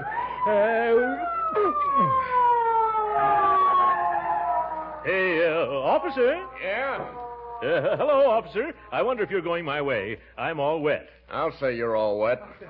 Why don't you call a cab, mister? Well, you know how cabs are. They're like policemen. Anytime you need one, you can never find... Oh, what am I saying? Present company accepted, of course. Where have you been, buddy? Hello. Two of you. Well, I've been out delivering morning papers. Delivering papers in pajamas and bedroom slippers? An overcoat, don't forget. What do you think, Joe? Smells. Smells to me, too. Well, I assure you, officers, it's true. I did it all for my little nephew's character. We're building it, you know. It was raining too hard for him to take his bicycle, so I drove him around. Yeah? Where's your car? It broke down. Where? Well, I can't tell you exactly, but it was right near a no fishing sign. Yeah? Oh, where's your nephew? He went that way. Say, fellows, I'm terribly cold. Couldn't you give me a lift? What do you think, Joe? Okay. Get in. Oh, thanks very much. Ooh, a gun. Yes. I hope this isn't going to be out of your way, boys. I live at 747 Parkside. Got it, Joe? Sure. Oh, but you're headed the wrong way, Joe. Oh, no, I'm not, buddy. I'm headed for police headquarters. Oh, my goodness.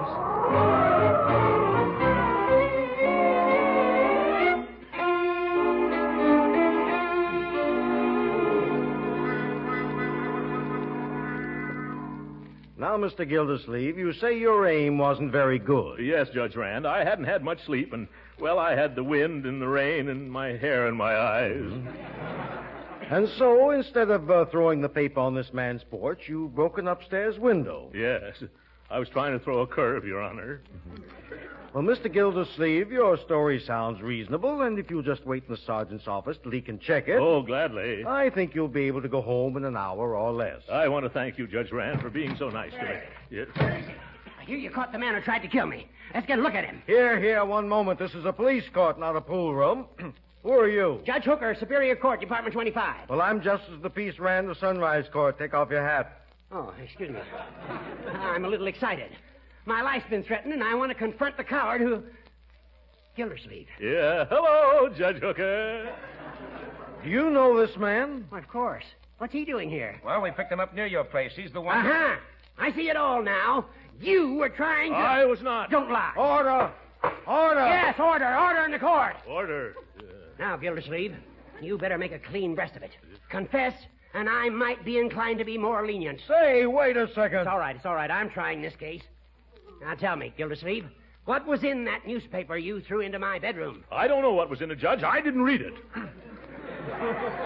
Now, Judge Hooker, I've heard this man's story. I'll listen to you later.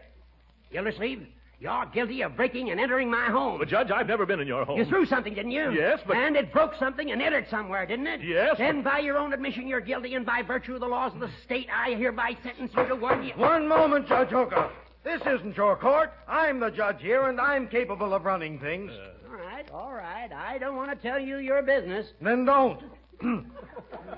Now, Mr. Gildersleeve, I don't think it's necessary to question your word any further. You broke Judge Hooker's window. Is that right? Yes, sir. And for that, Mr. Gildersleeve, I'm going to require you to pay for installing the new window. Yes, sir. Is that all you're going to do? No, not quite. Well, that's better. I've never before seen such disregard for the dignity of a courtroom, of the rights of others, as you've shown here this morning, Judge Hooker. Who, me? Yes, and I'm going to cite you for contempt of court. What? $25 fine or 30 days in jail.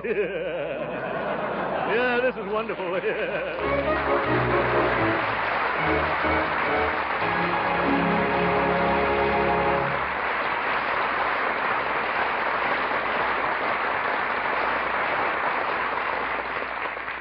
The great Gildersleeve will be with us again in a few minutes.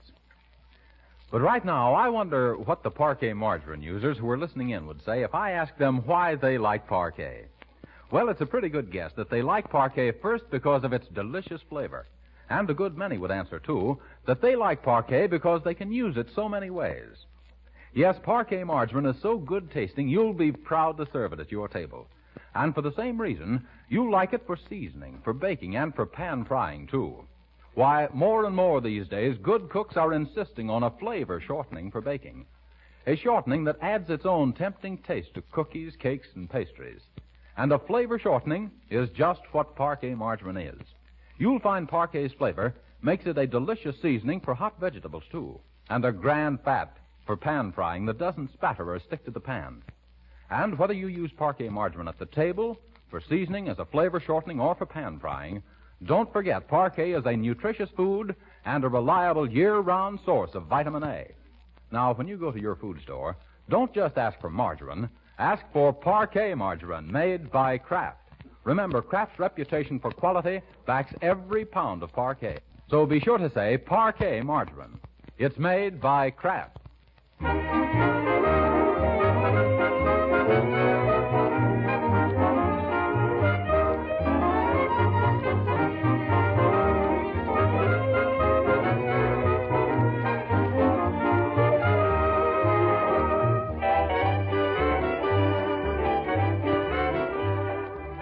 You know, Leroy, I don't think this paper route was such a good idea after all.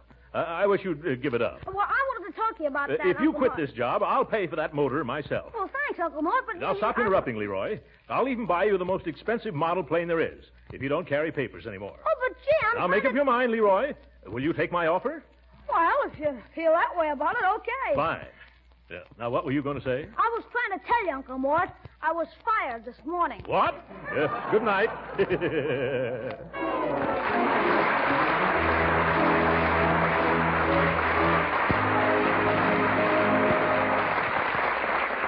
You have probably heard that September 15th through 20th is Retailers for Defense Week. During this week, your regular food dealer will be selling defense stamps. When shopping, you can help this patriotic cause by taking your change in defense stamps. Original music heard on this program was composed and conducted by William Randolph. This is Jim Bannon speaking for the Kraft Cheese Company and inviting you to be with us again next week at this same time for further adventures of the Great Gildersleeve. This is the National Broadcasting Company.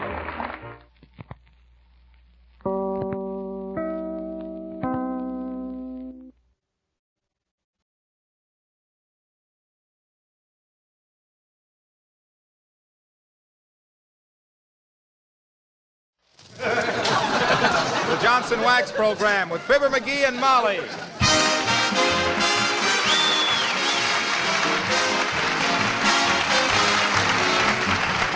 The makers of Johnson's Wax and Johnson's Self-Polishing Glow Coat present Fibber McGee and Molly, written by Don Quinn, with music by the King's Men and Billy Mills Orchestra.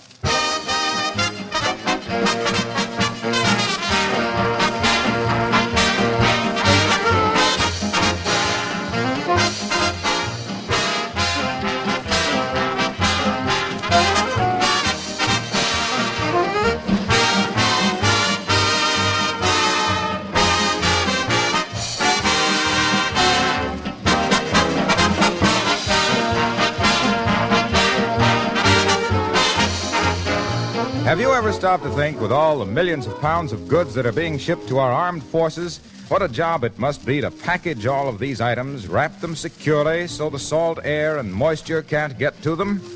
Many things now have to be wrapped in paper or cardboard to save metal. Do you know what is helping greatly to make these cartons moisture and weatherproof? Wax. Yes, special wax preparations have been developed by the makers of Johnson's Wax. And countless thousands of these cartons are actually dipped in this wax, completely immersed in a wax bath that impregnates the paper boards and acts as a seal against air and moisture. These special Johnson carton sealing waxes are already in use for food containers and soldiers' ration kits, for cartons containing small arms ammunition, small machinery and automobile parts, surgical instruments.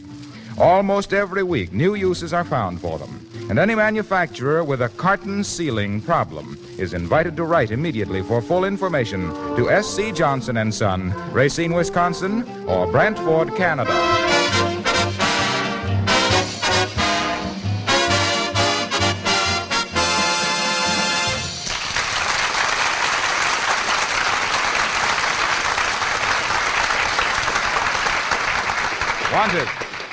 Wanted, one family-size skeleton for closet.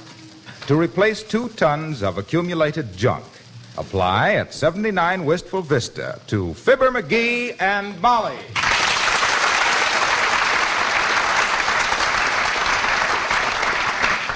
McGee, now you've been promising and promising. You've simply got to clean out that hall closet. Haven't I got time just to finish a crossword puzzle? How far have you got with it? Oh, I ain't started it yet. There ought to be one in these old newspapers somewhere. McGee, you're stalling again. Why do you dread it so much? On account of my fingernails. Look at them. They haven't been trimmed in weeks. I'll bet I could run up a tree like a cat. What's that got to do with cleaning out the closet? Because I can't find my nail clippers, and I think they're in the closet. And if I open the closet, I'll find them. And every time I use them, I cut my fingers. That's why. Oh, my. Well, you can think up more far-fetched excuses. Hitler ought to hire you to tell his people about Russia. Now, come on, get busy. I'll get it. Hello? Who? Yes, I'll take the order. You take order for what? Just a minute now till I write that down. Yeah, 3 pounds of bacon sliced thin. 7-pound rib roast of beef. Hey, what? How about some nice pork chops? No, you can't get them. About 6? All right. And a pound of butter? No. Oh, yes, indeed. No, don't use up your gasoline. We'll deliver it first thing in the morning. Don't mention it. Goodbye. Who was that? Wrong number.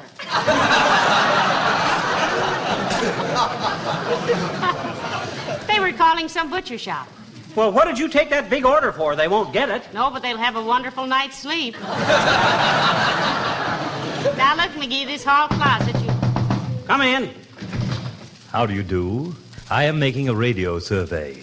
What radio programs do you listen to regularly? Oh, Lum and Abner and Fred Allen and Bob Hope, the Great Gildersleeve. Oh, lots of things. Yeah. How about David's first wife's second husband? I don't think we know him, Bud. It's a radio program. What do you think is the main point of interest in David's first wife's second husband? Well, I'm afraid we don't hear it, sir. It's really a splendid program. Very interesting. Well, I'm sure it is, Bud. Oh, thank you. Wait till I write that down.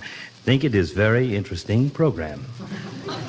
We used to hear a lot of radio shows, Bud, but we don't have the time now. I can't say we miss them either. Oh, that's splendid. I'll put that down, too. Never misses David's first wife's second husband. Now tell me, what is your very favorite program? Oh, I hate to say. I see. Hates radio. Thank you very much, folks. Good day. Well, that's the first pair of spats I've seen in years. I guess you don't have to keep mending them like you would if you wore socks. Look, McGee, are you going to clean out that closet like you promised? Oh, I suppose. Go ahead, open her up. Oh, no, you open it. Oh, no, you don't. Not me. The last time I tried. Oh, dear, come in. Hello, Mrs. McGee. Hello, Mr. McGee.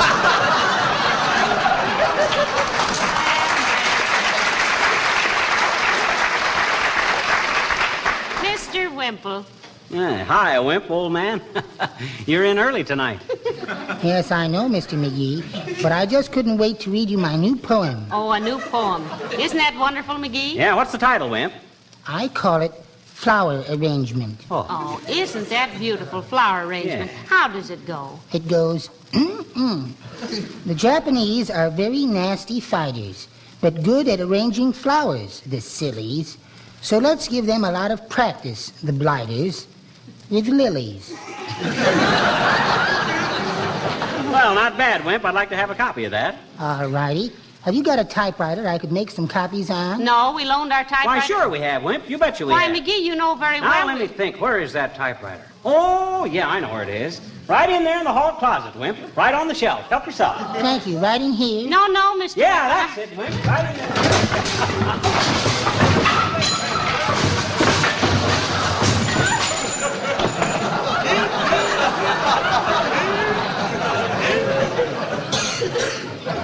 Gosh, just look at all the stuff.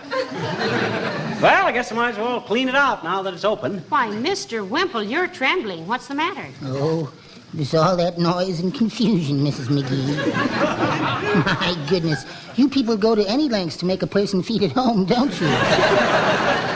Well, I'm sorry the noise upset you. Can I give you something to brace you up? That would be wonderful, Mr. McGee. Make it half and half. Half what and half what? Half water and half milk. I don't think we got a drop of milk in the house, Wimp. How about some root beer? Oh, no. I wouldn't dare, Mr. McGee. I went home with some ginger ale on my breath once, and Sweetie Face raised Ned. Oh, she did? Yes. Ned is our gardener. Sweetie Face raised him way overhead and threw him at me. That frau of yours really dishes it out, doesn't she? Oh, she's just a big, impulsive girl, Mr. McGee. And that reminds me, I've got to be getting on home. I promised Sweetie Face I'd clean her army rifle today. Oh, is she quite a marksman, Mr. Wimple? Indeed, she is, Mrs. McGee. She's going out to the rifle range this afternoon. Yeah? I put a plug in the end of her rifle so the snow wouldn't get into it. A plug? Why, my gosh, Wimp, if she fires that gun with a plug in it, she'll blow her head off. Yes.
How this stuff piles up, McGee? Yeah. You know, we just cleaned this closet out 4 months ago. I think the pixies do it.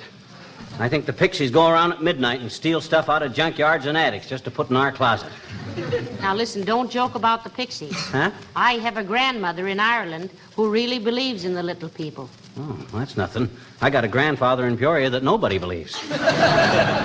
Not even big people. Hey, look at the box I found in this junk to keep my cigars in. It's got the music box in it, remember? Oh, yeah. Isn't that sweet? Yeah. What does it say on the cover? Huh? Oh, souvenir of Petoskey, Michigan. Remember the spring we were up there?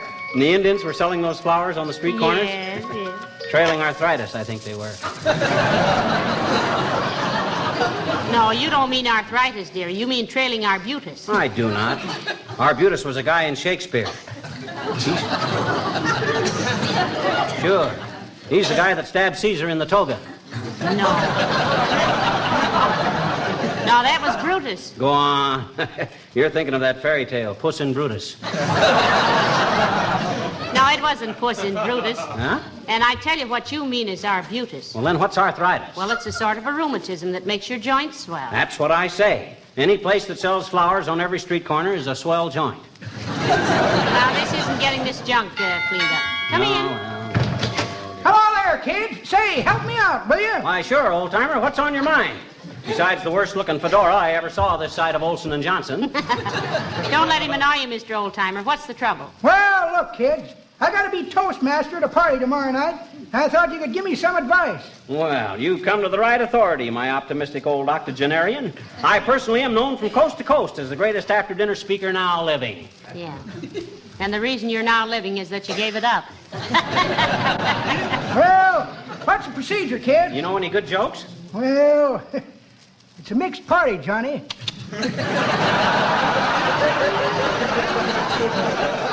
In that case, you got to stick to whimsy. I'm going to be pretty nervous. Up there with all those people looking at me? Nothing to be nervous about. The only thing is, old-timer, to be a good Toastmaster, you got to be fast on your feet. Oh, that's easy, Johnny. Watch this. Huh? No. No, he means mentally, Mr. Oldtimer. You have to think fast, be witty. The best thing to do is look over the personalities present and think of some cute thing to say about each one of them. And then when you get a break, boom, let them have it. Don't they think I'm kind of butting in? Why should they? You're the master of ceremonies, aren't you?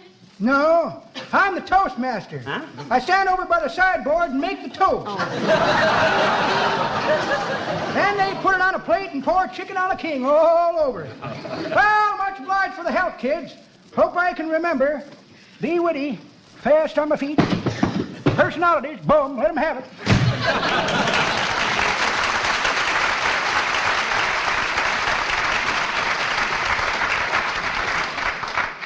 What a Toastmaster. Hey, why do they call it a toast when somebody gets up and says, let's all toss off a slug of old mutiny? In honor of our dear pal, Fred Nitney. Why toast? Search me, dearie. Unless it's because somebody with a lot of crust gets up and burns somebody to a crisp. Or butters them till they're soggy. Now, come on, there's a lot of work here to be done yet. I'll say there is.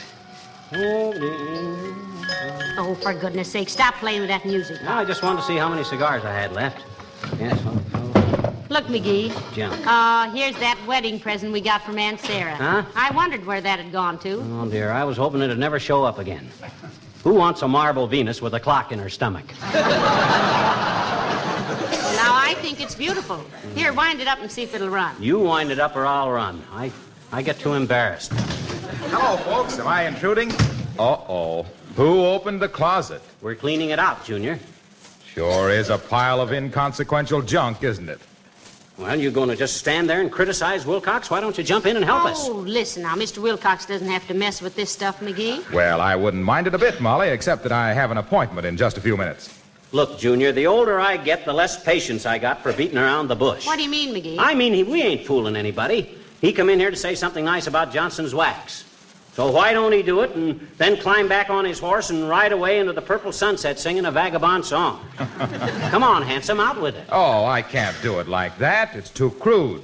No finesse. Finesse my clavicle. Now, listen. Stop picking on Mr. Wilcox and get busy, McGee. For instance, what are we going to do with this old box of phonograph records? Oh, what records are they? Oh, look, here's Tell Me Pretty Maiden. Yes, and Uncle Josh in the Chinese laundry. Oh, you better throw them out, McGee. Oh, wait a minute. Huh? Gee, it hurts me to see anything made of wax thrown away. Isn't it a shame? Yes, particularly nowadays when wax is used so much to preserve things. If this is finesse, I'll take vanilla. Why, there's enough wax in these old records to protect and beautify hundreds of things.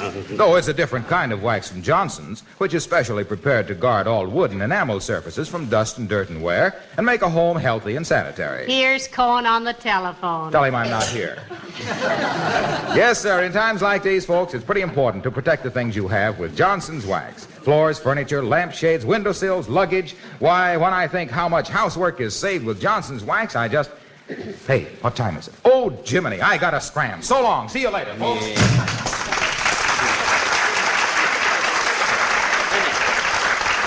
Finesse. So, that was finesse. No wonder he left in such a hurry. What do you mean? He had to rush that tired old plug to a veterinarian. Come on, McGee, I've got 1,000 things to do, so let's get this stuff cleared away. Hey, look, let me handle this, Molly. You go do your housework. This is a job I can do better alone anyway. Well, all right, but if you need any help, you call me, dear. Okay. Look at all this stuff. Wonder where Molly ever picked up all this junk. Take me all day to get it straightened out. Come in.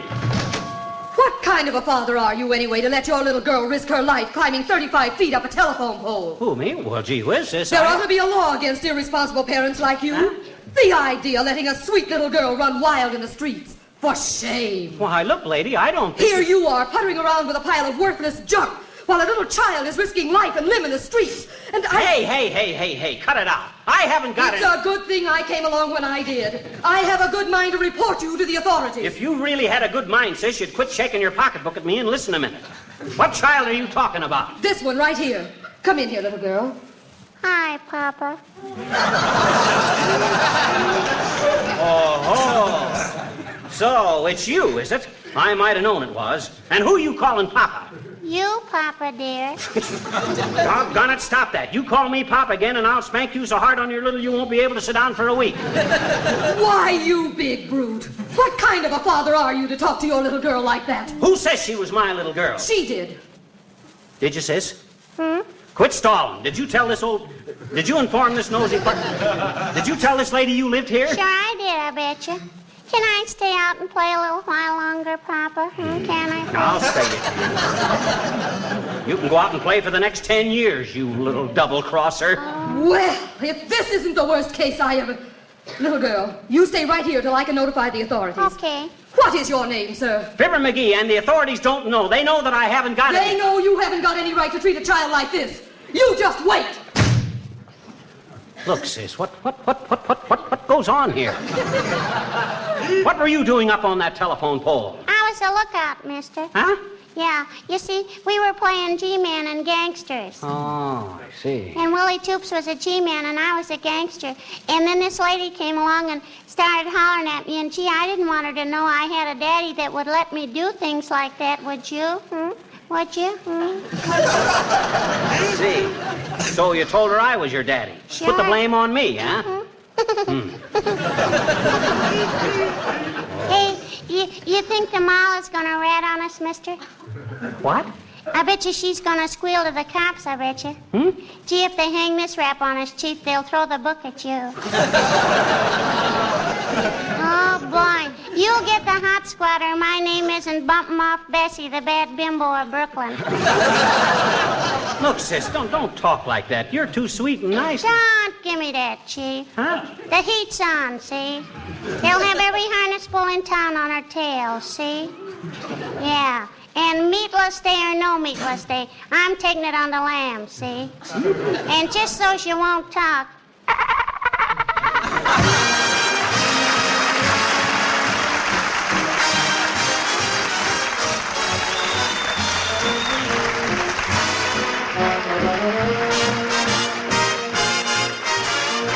The King's Men sing Hit the Road to Dreamland from Star Spangled Rhythm.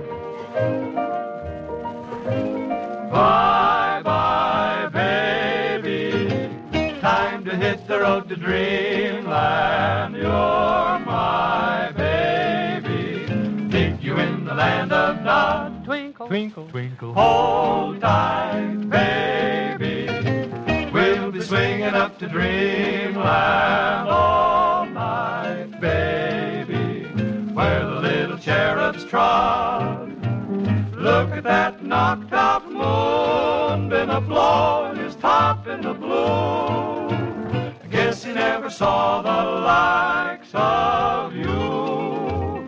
You're such an angel. Bye-bye, baby. Time to hit the road to dreamland. Don't cry, baby. It was divine, but the rooster has finally crowed. The old Sandman strolling by, he says, hit the road, here's sand in your eye. King Solomon in his wisdom said, there ain't nothing quite as good as a good feather bed, and that may not be the very written word. So don't quote me because I only heard. Yes, yes, good chillin', time to shut your eye. With everything electrified and mechanized, if you should get a little nervous, then I ain't surprised. And so go to bed chillin', cause you can't cure ills with capsules, tablets, and vitamin pills. The only thing that'll rest your head, it is a good night of sleeping in a comfortable bed. So just resolve to be good and firm, because the early little bird is gonna catch a worm. Bye-bye, baby. Time to hit the road to dreamland. You're my baby. It was divine, but the rooster has finally crowed. Time for all you children to hit that ever-loving road.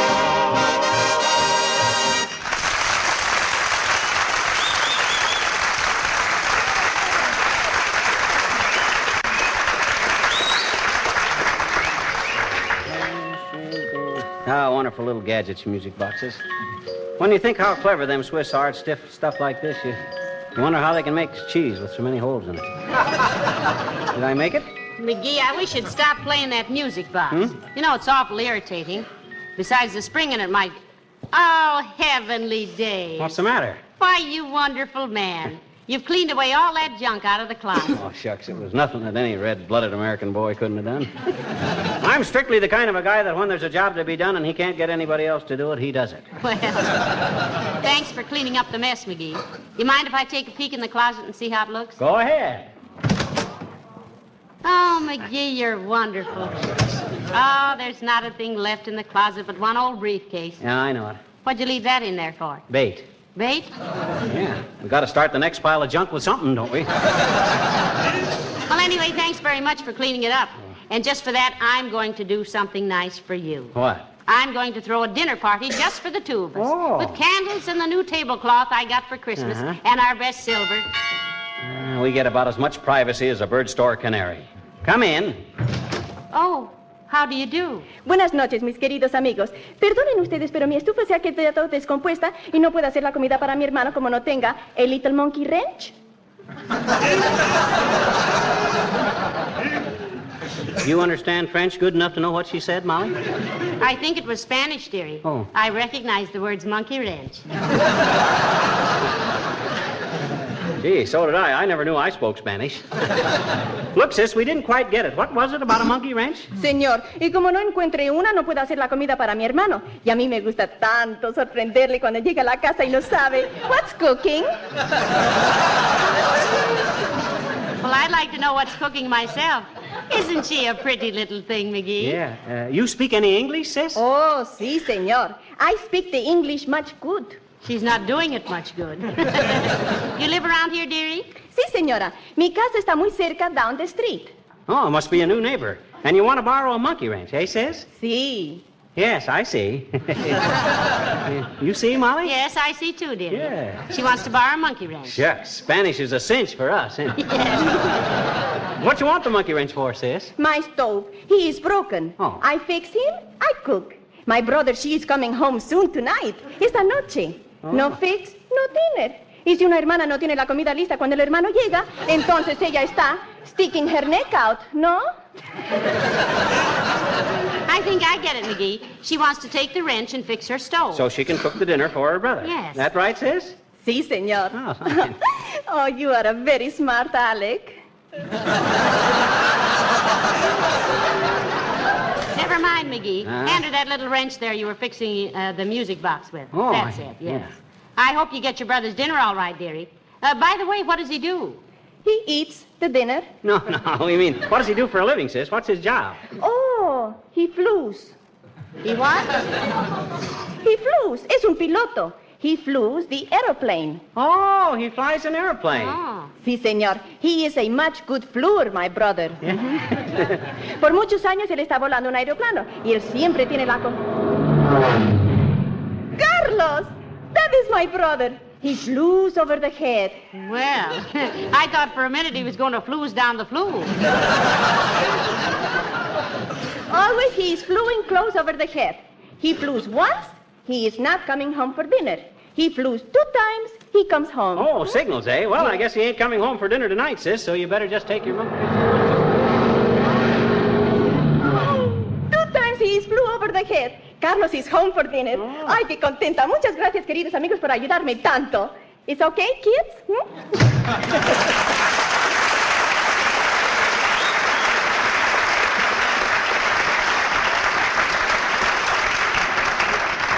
I think I know who she is, McGee. There's some South American pilot stationed out at the airport. I'll bet her brother's one of them. If she's going to be a neighbor, you better brush her up on her English. She's liable to come over to borrow 2 eggs and go home with a catcher's mitt and a piano stool or something. Well, never mind that now. You come with me. Where? Never mind. Come along.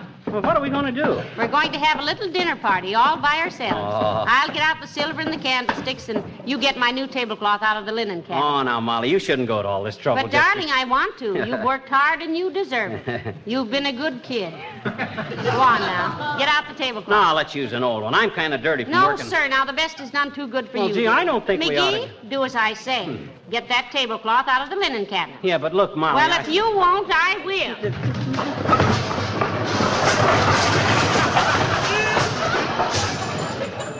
I think I better flew.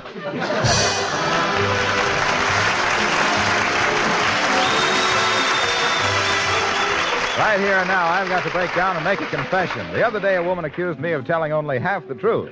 It was in connection with a story I've told you several times on this program about how Johnson's Wax helps to keep your home sanitary and healthful because a waxed home is a clean home.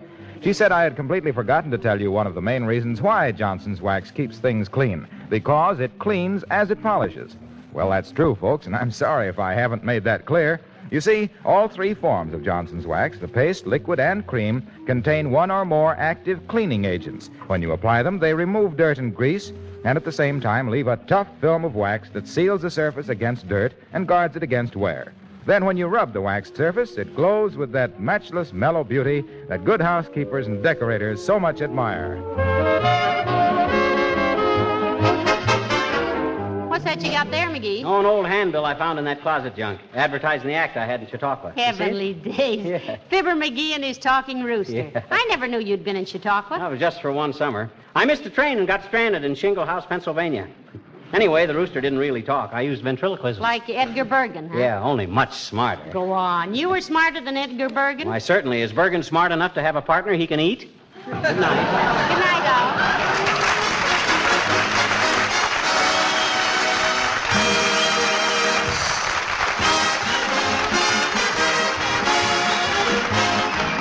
The characters of the old-timer and Wallace Wimple heard on this program were played by Bill Thompson. This is Harlow Wilcox, speaking for the makers of Johnson Wax Finishes for home and industry, inviting you all to join us again next Tuesday night. Good night. This program reached you from Hollywood.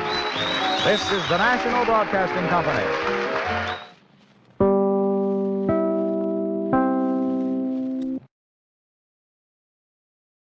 The Fibber, McGee, and Molly Show.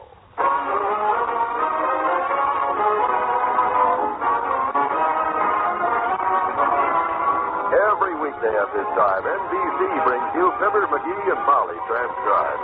The show is written by Phil Leslie and Ralph Goodman and directed by Max Hutto.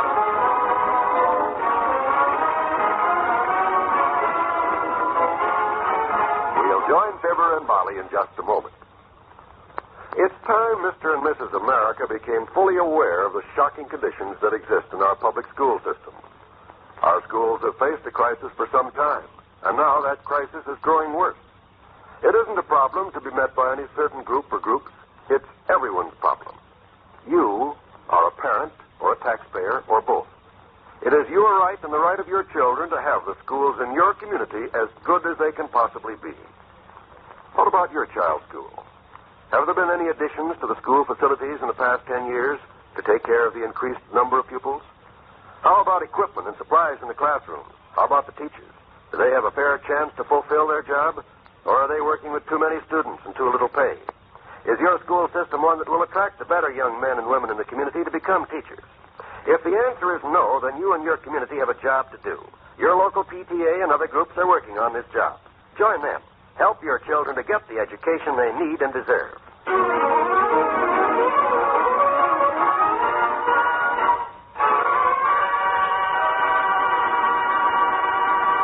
Well, McGee, I'm all ready to go. How do I look? Oh, you look swell, kiddo. Great. I hope the girls have a good time. We will. Everyone says it's a wonderful show. Mm-hmm. You were so sweet to surprise us with tickets. Mabel and I were... Yeah, but hadn't you better get going? If you're going to pick Mabel Toops up, the matinee starts at 1:30, and it's after that now. No, it doesn't start till 2:30 last time. 2:30? You sure? I phoned the theater to check. Oh? Mm-hmm. Just think. After all these years, I'm finally going to see South Pacific. Mm-hmm. I was saying to Mrs. Bradley the other day, she's dying to see it, too. And I was Well, saying... you better tell me when you get back, Molly. You want to get started. There's nothing like getting there early, you know. I guess you're right. You don't want to miss any of it. Hate to have you miss Mario Hickenlooper singing Some Enchanted Evening. They say he's terrific. Mario Hickenlooper? He's the understudy, you know. The real star, Lionel Smedley, he's sick. Caught a cold. Lionel Smedley? Mm-hmm. This is a big break for Hickenlooper, by the way. The critics say he's going to be another Morton Downey. Oh, this will be a great show, I know. Thanks again for getting us the tickets. I'll get my hat and run along. Yeah, you do that. You go ahead. Have a good time. Don't worry about your kitchen. They won't spill anything. What? Oh, my gosh. What's this about my kitchen? Who's going to spill what? Nobody. Nobody's going to spill anything. That's what I say. I just don't want you to worry about anything. Now, you have fun. Oh, well, we will. Do you like this hat with this outfit, or do you think I ought to wear the black one with the veil? Oh, either one is fine. Fine. You look gorgeous, but... Oh, come in. Hello, Mr. McGee. Is she gone yet? Well, Wallace Wimple. Come in, Wally. Did you suspect anything when you brought the show? Yeah, mighty nice of you to drop in on I and my dear wife, Molly, like this, Wimp. Molly's the one standing over there putting on her hat. I'm glad to see you. Ain't we, Molly? She's still here. Hello, Mr. Wimple. Dearie, what's going on here? Oh, Wimp dropped in. Yeah, Wimp. Come on in the living room, Wimp. What'd you come over so early for, stupid? My gosh. I thought you said the matinee was 1:30. It's at 2:30. You ruin everything. Oh, goodness. If I had a gun, I'd shoot myself. Well, you wait right there. I'll go get you one. Sweetheart. Yes, dear. Oh, she means you, Mr. McGee. Well, I'd better run along now. You two have things to talk about. No, Mr. Wimple, you just come right in here and sit down. Oh, I'd love to stay, Mrs. McGee, but I've got to see a man about my ears. I haven't been hearing numbers very well lately, and I'd better... Sit down, Mr. Wimple. Yes, sir. Don't take your coat off, Molly. You'll miss the first act. Mabel's waiting for you to pick her up. You run along. I'll go in a minute as soon as I find out a few things. Now, you lads just tell me what's going on here so I won't be wondering all through the matinee whether the house is afire. Stay right where you are. Don't get up, boys. I'll open the door. It's me, McGee. Take some of these boxes so I can see where I'm going. That's it. Everything's here, and Hi, Molly. I thought you were at the matinee. Good afternoon, Doctor. No, I'm still here. Hi, fellas. Hi. Well, I gotta run along. I'll come back some other day. It's pretty busy this afternoon. Just wanted to say hello. Hello. Oh, come on, Molly. Give me back my satchel. I really have. I will in a moment. Now, first, Doctor, would you mind joining the panel of experts while I ask a few questions? Thank you. What happened, McGee? I thought... Now, gentlemen, if one of you would care to tell me just what... Grocery boy! Oh, no. Except McGee. Here I am, Johnny, with them 12 dozen eggs you ordered. Where'll I put them? Oh, just... Pretty smart of you sending daughter to the matinee so us else could dye these Easter eggs in her kitchen for the kids' big egg hunt. Oh, so that's what all... If she knew we were going to mess up her kitchen with... Oh, Susanna, don't you wait for me. I'm going to California, and that's where I'll be. You'll come back here, Mr. Oldtimer. We may need one more pallbearer. Now, Molly, I would have told you when you got back. We won't hurt anything, my dear. It's for the children. Elks Club Easter egg hunt, Molly. The Elks made me chairman of the egg dyeing committee this year, and we'll be careful. Oh, dear. Well, it is a wonderful project and everything. Yeah, well, you down on that. Okay, boys. Be careful, though, now. Yeah, we will. All right.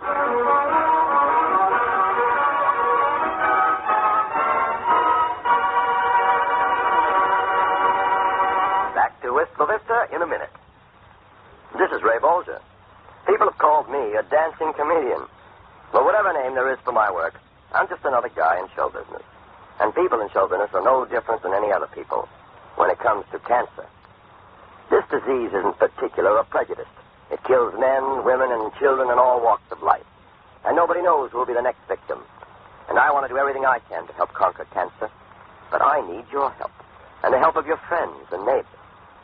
We've got to make sure that the American Cancer Society keeps on with its program of research, education, and service. They are fighting a battle that someday might save my life or yours. So please, give generously to the American Cancer Society. Mail your contribution now to Cancer, care of your local post office. I'd like to repeat that. That's Cancer, care of your local post office. Help in the battle. Cancer is everybody's business.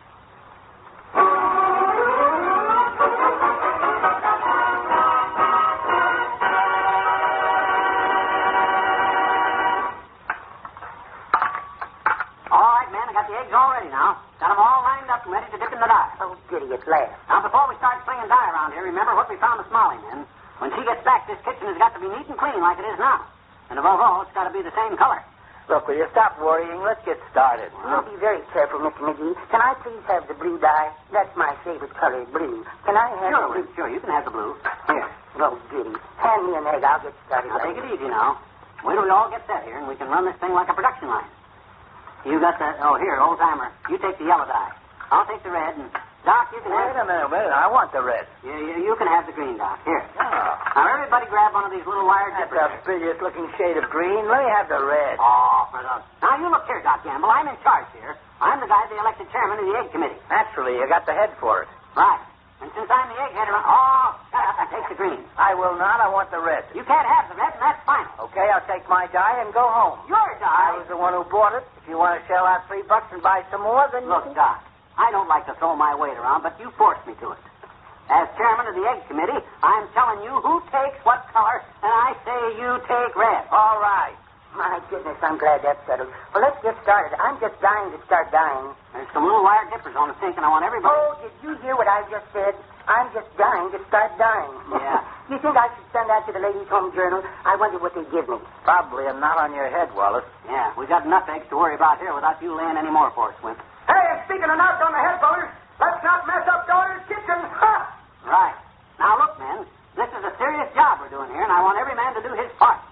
The work we do today will make a lot of little children happy Easter Sunday when the eggs we color so beautifully are hidden in the park by our fellow elves to provide fun and merriment for those dear little children. Oh, hand me an egg, Knife down, get to work.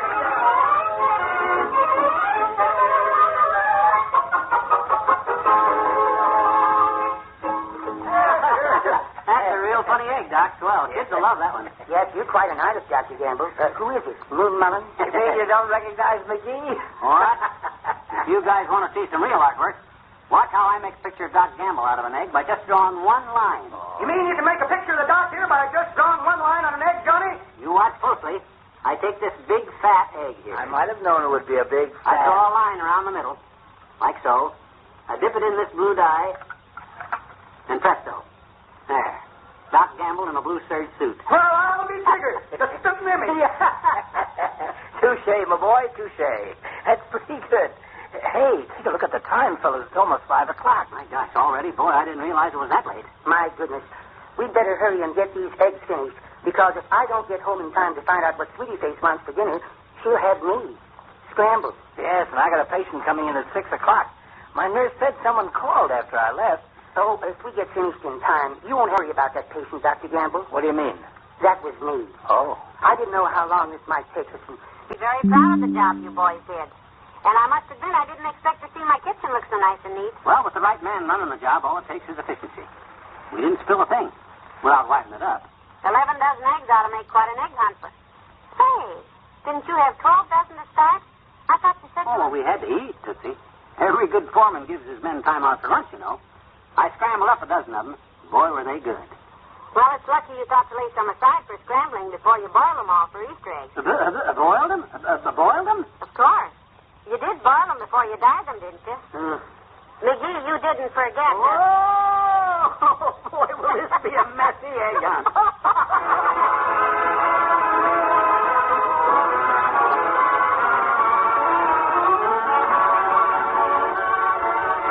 Fibber and Molly will be right back. Hello, friends. This is Gordon McCray speaking to you from the Railroad Hour show train at NBC in Hollywood.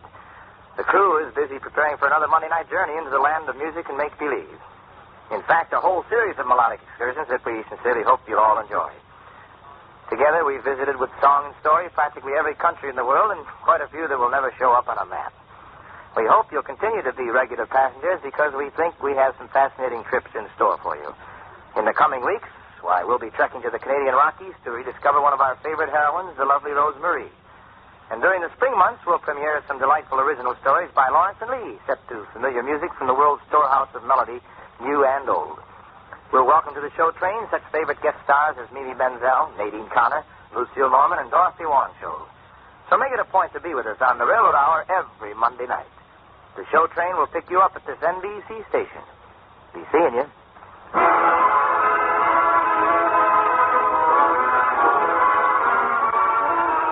Ladies and gentlemen, before we say goodnight, Molly and I would like to wish you all a very happy Easter. May this Easter Sunday be filled with blessings, and may it bring new hope to the hearts of all of us. New hope for a better understanding among all people, for more love of our fellow man. And for everlasting peace to all mankind. Good night. Good night, all. NBC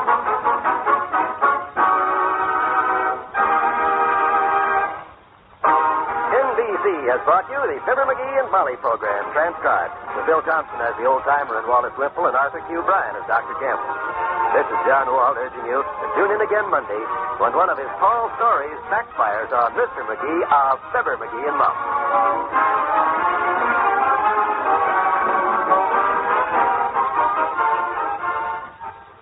Hear the Heart of the News with Jim Fleming tonight on the NBC Radio Network.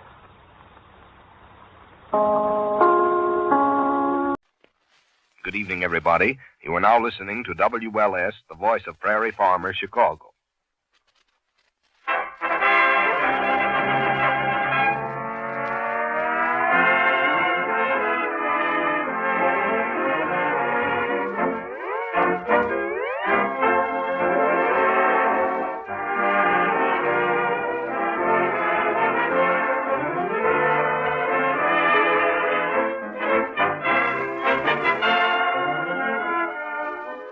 Good evening, everyone. The makers of Johnson's Wax let loose another lively load of laughter and lyrics with Rico Marcelli's orchestra, Kay Donner, Hugh Studebaker, and Marion and Jim as those sapient citizens, Fibber McGee and Molly.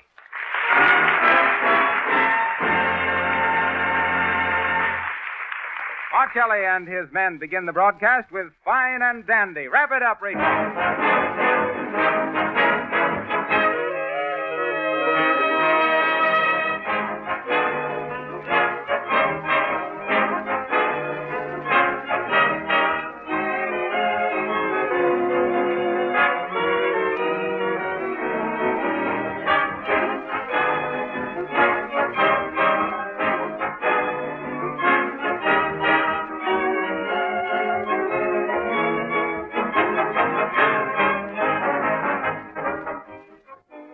When you hear Marcelli's sparkling music, just remember that you can have sparkling floors and linoleum without any work of rubbing or buffing. Just try Johnson's Glow Coat, the easy-to-use liquid floor polish that shines as it dries.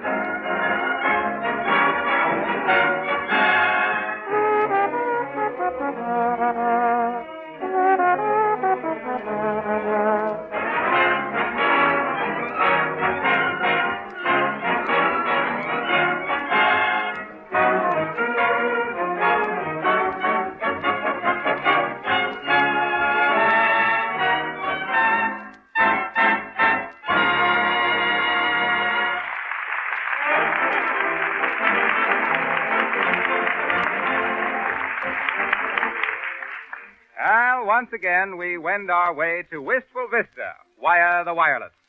And we find Fibber McGee and Molly talking to their more or less handyman, Silly Watson. I guess we better get down to the basement and fix that furnace. You know anything about boilers, Sil? What? I says, you know anything about furnace boilers? Yes. What do y'all think is the matter with the furnace boiler? What, Silly? I say, what's the matter with your old furnace boiler? It won't heat. Oh. There you are. In words of one syllable, it won't heat. And I'm getting so cold, I'll soon be too numb to care. Beautiful but numb. What was that, McGee? I says you're beautiful, but come, Silly. We better get on downstairs and get started. See you later, Molly. Later, nothing. I'm going right along with you. Oh, sure. You see, Silly, this here job of furnace repairing is a job that calls for judgment and precision. Ain't no job for amateurs. Yes, I think so. I'll do the thinking, Sil. You'll try anything once, won't you, McGee? You bet. Oh, is that so? Now, listen here now, Sil. I'll explain this here boiler to you. Yes. Now, this here gadget down here toward the base of the boiler, Silly, is a cinder roller. You take the big clinkers and you put them through them rollers and... McGee, Huh? tis nothing of the kind. That's the wringer off me washing machine. Oh.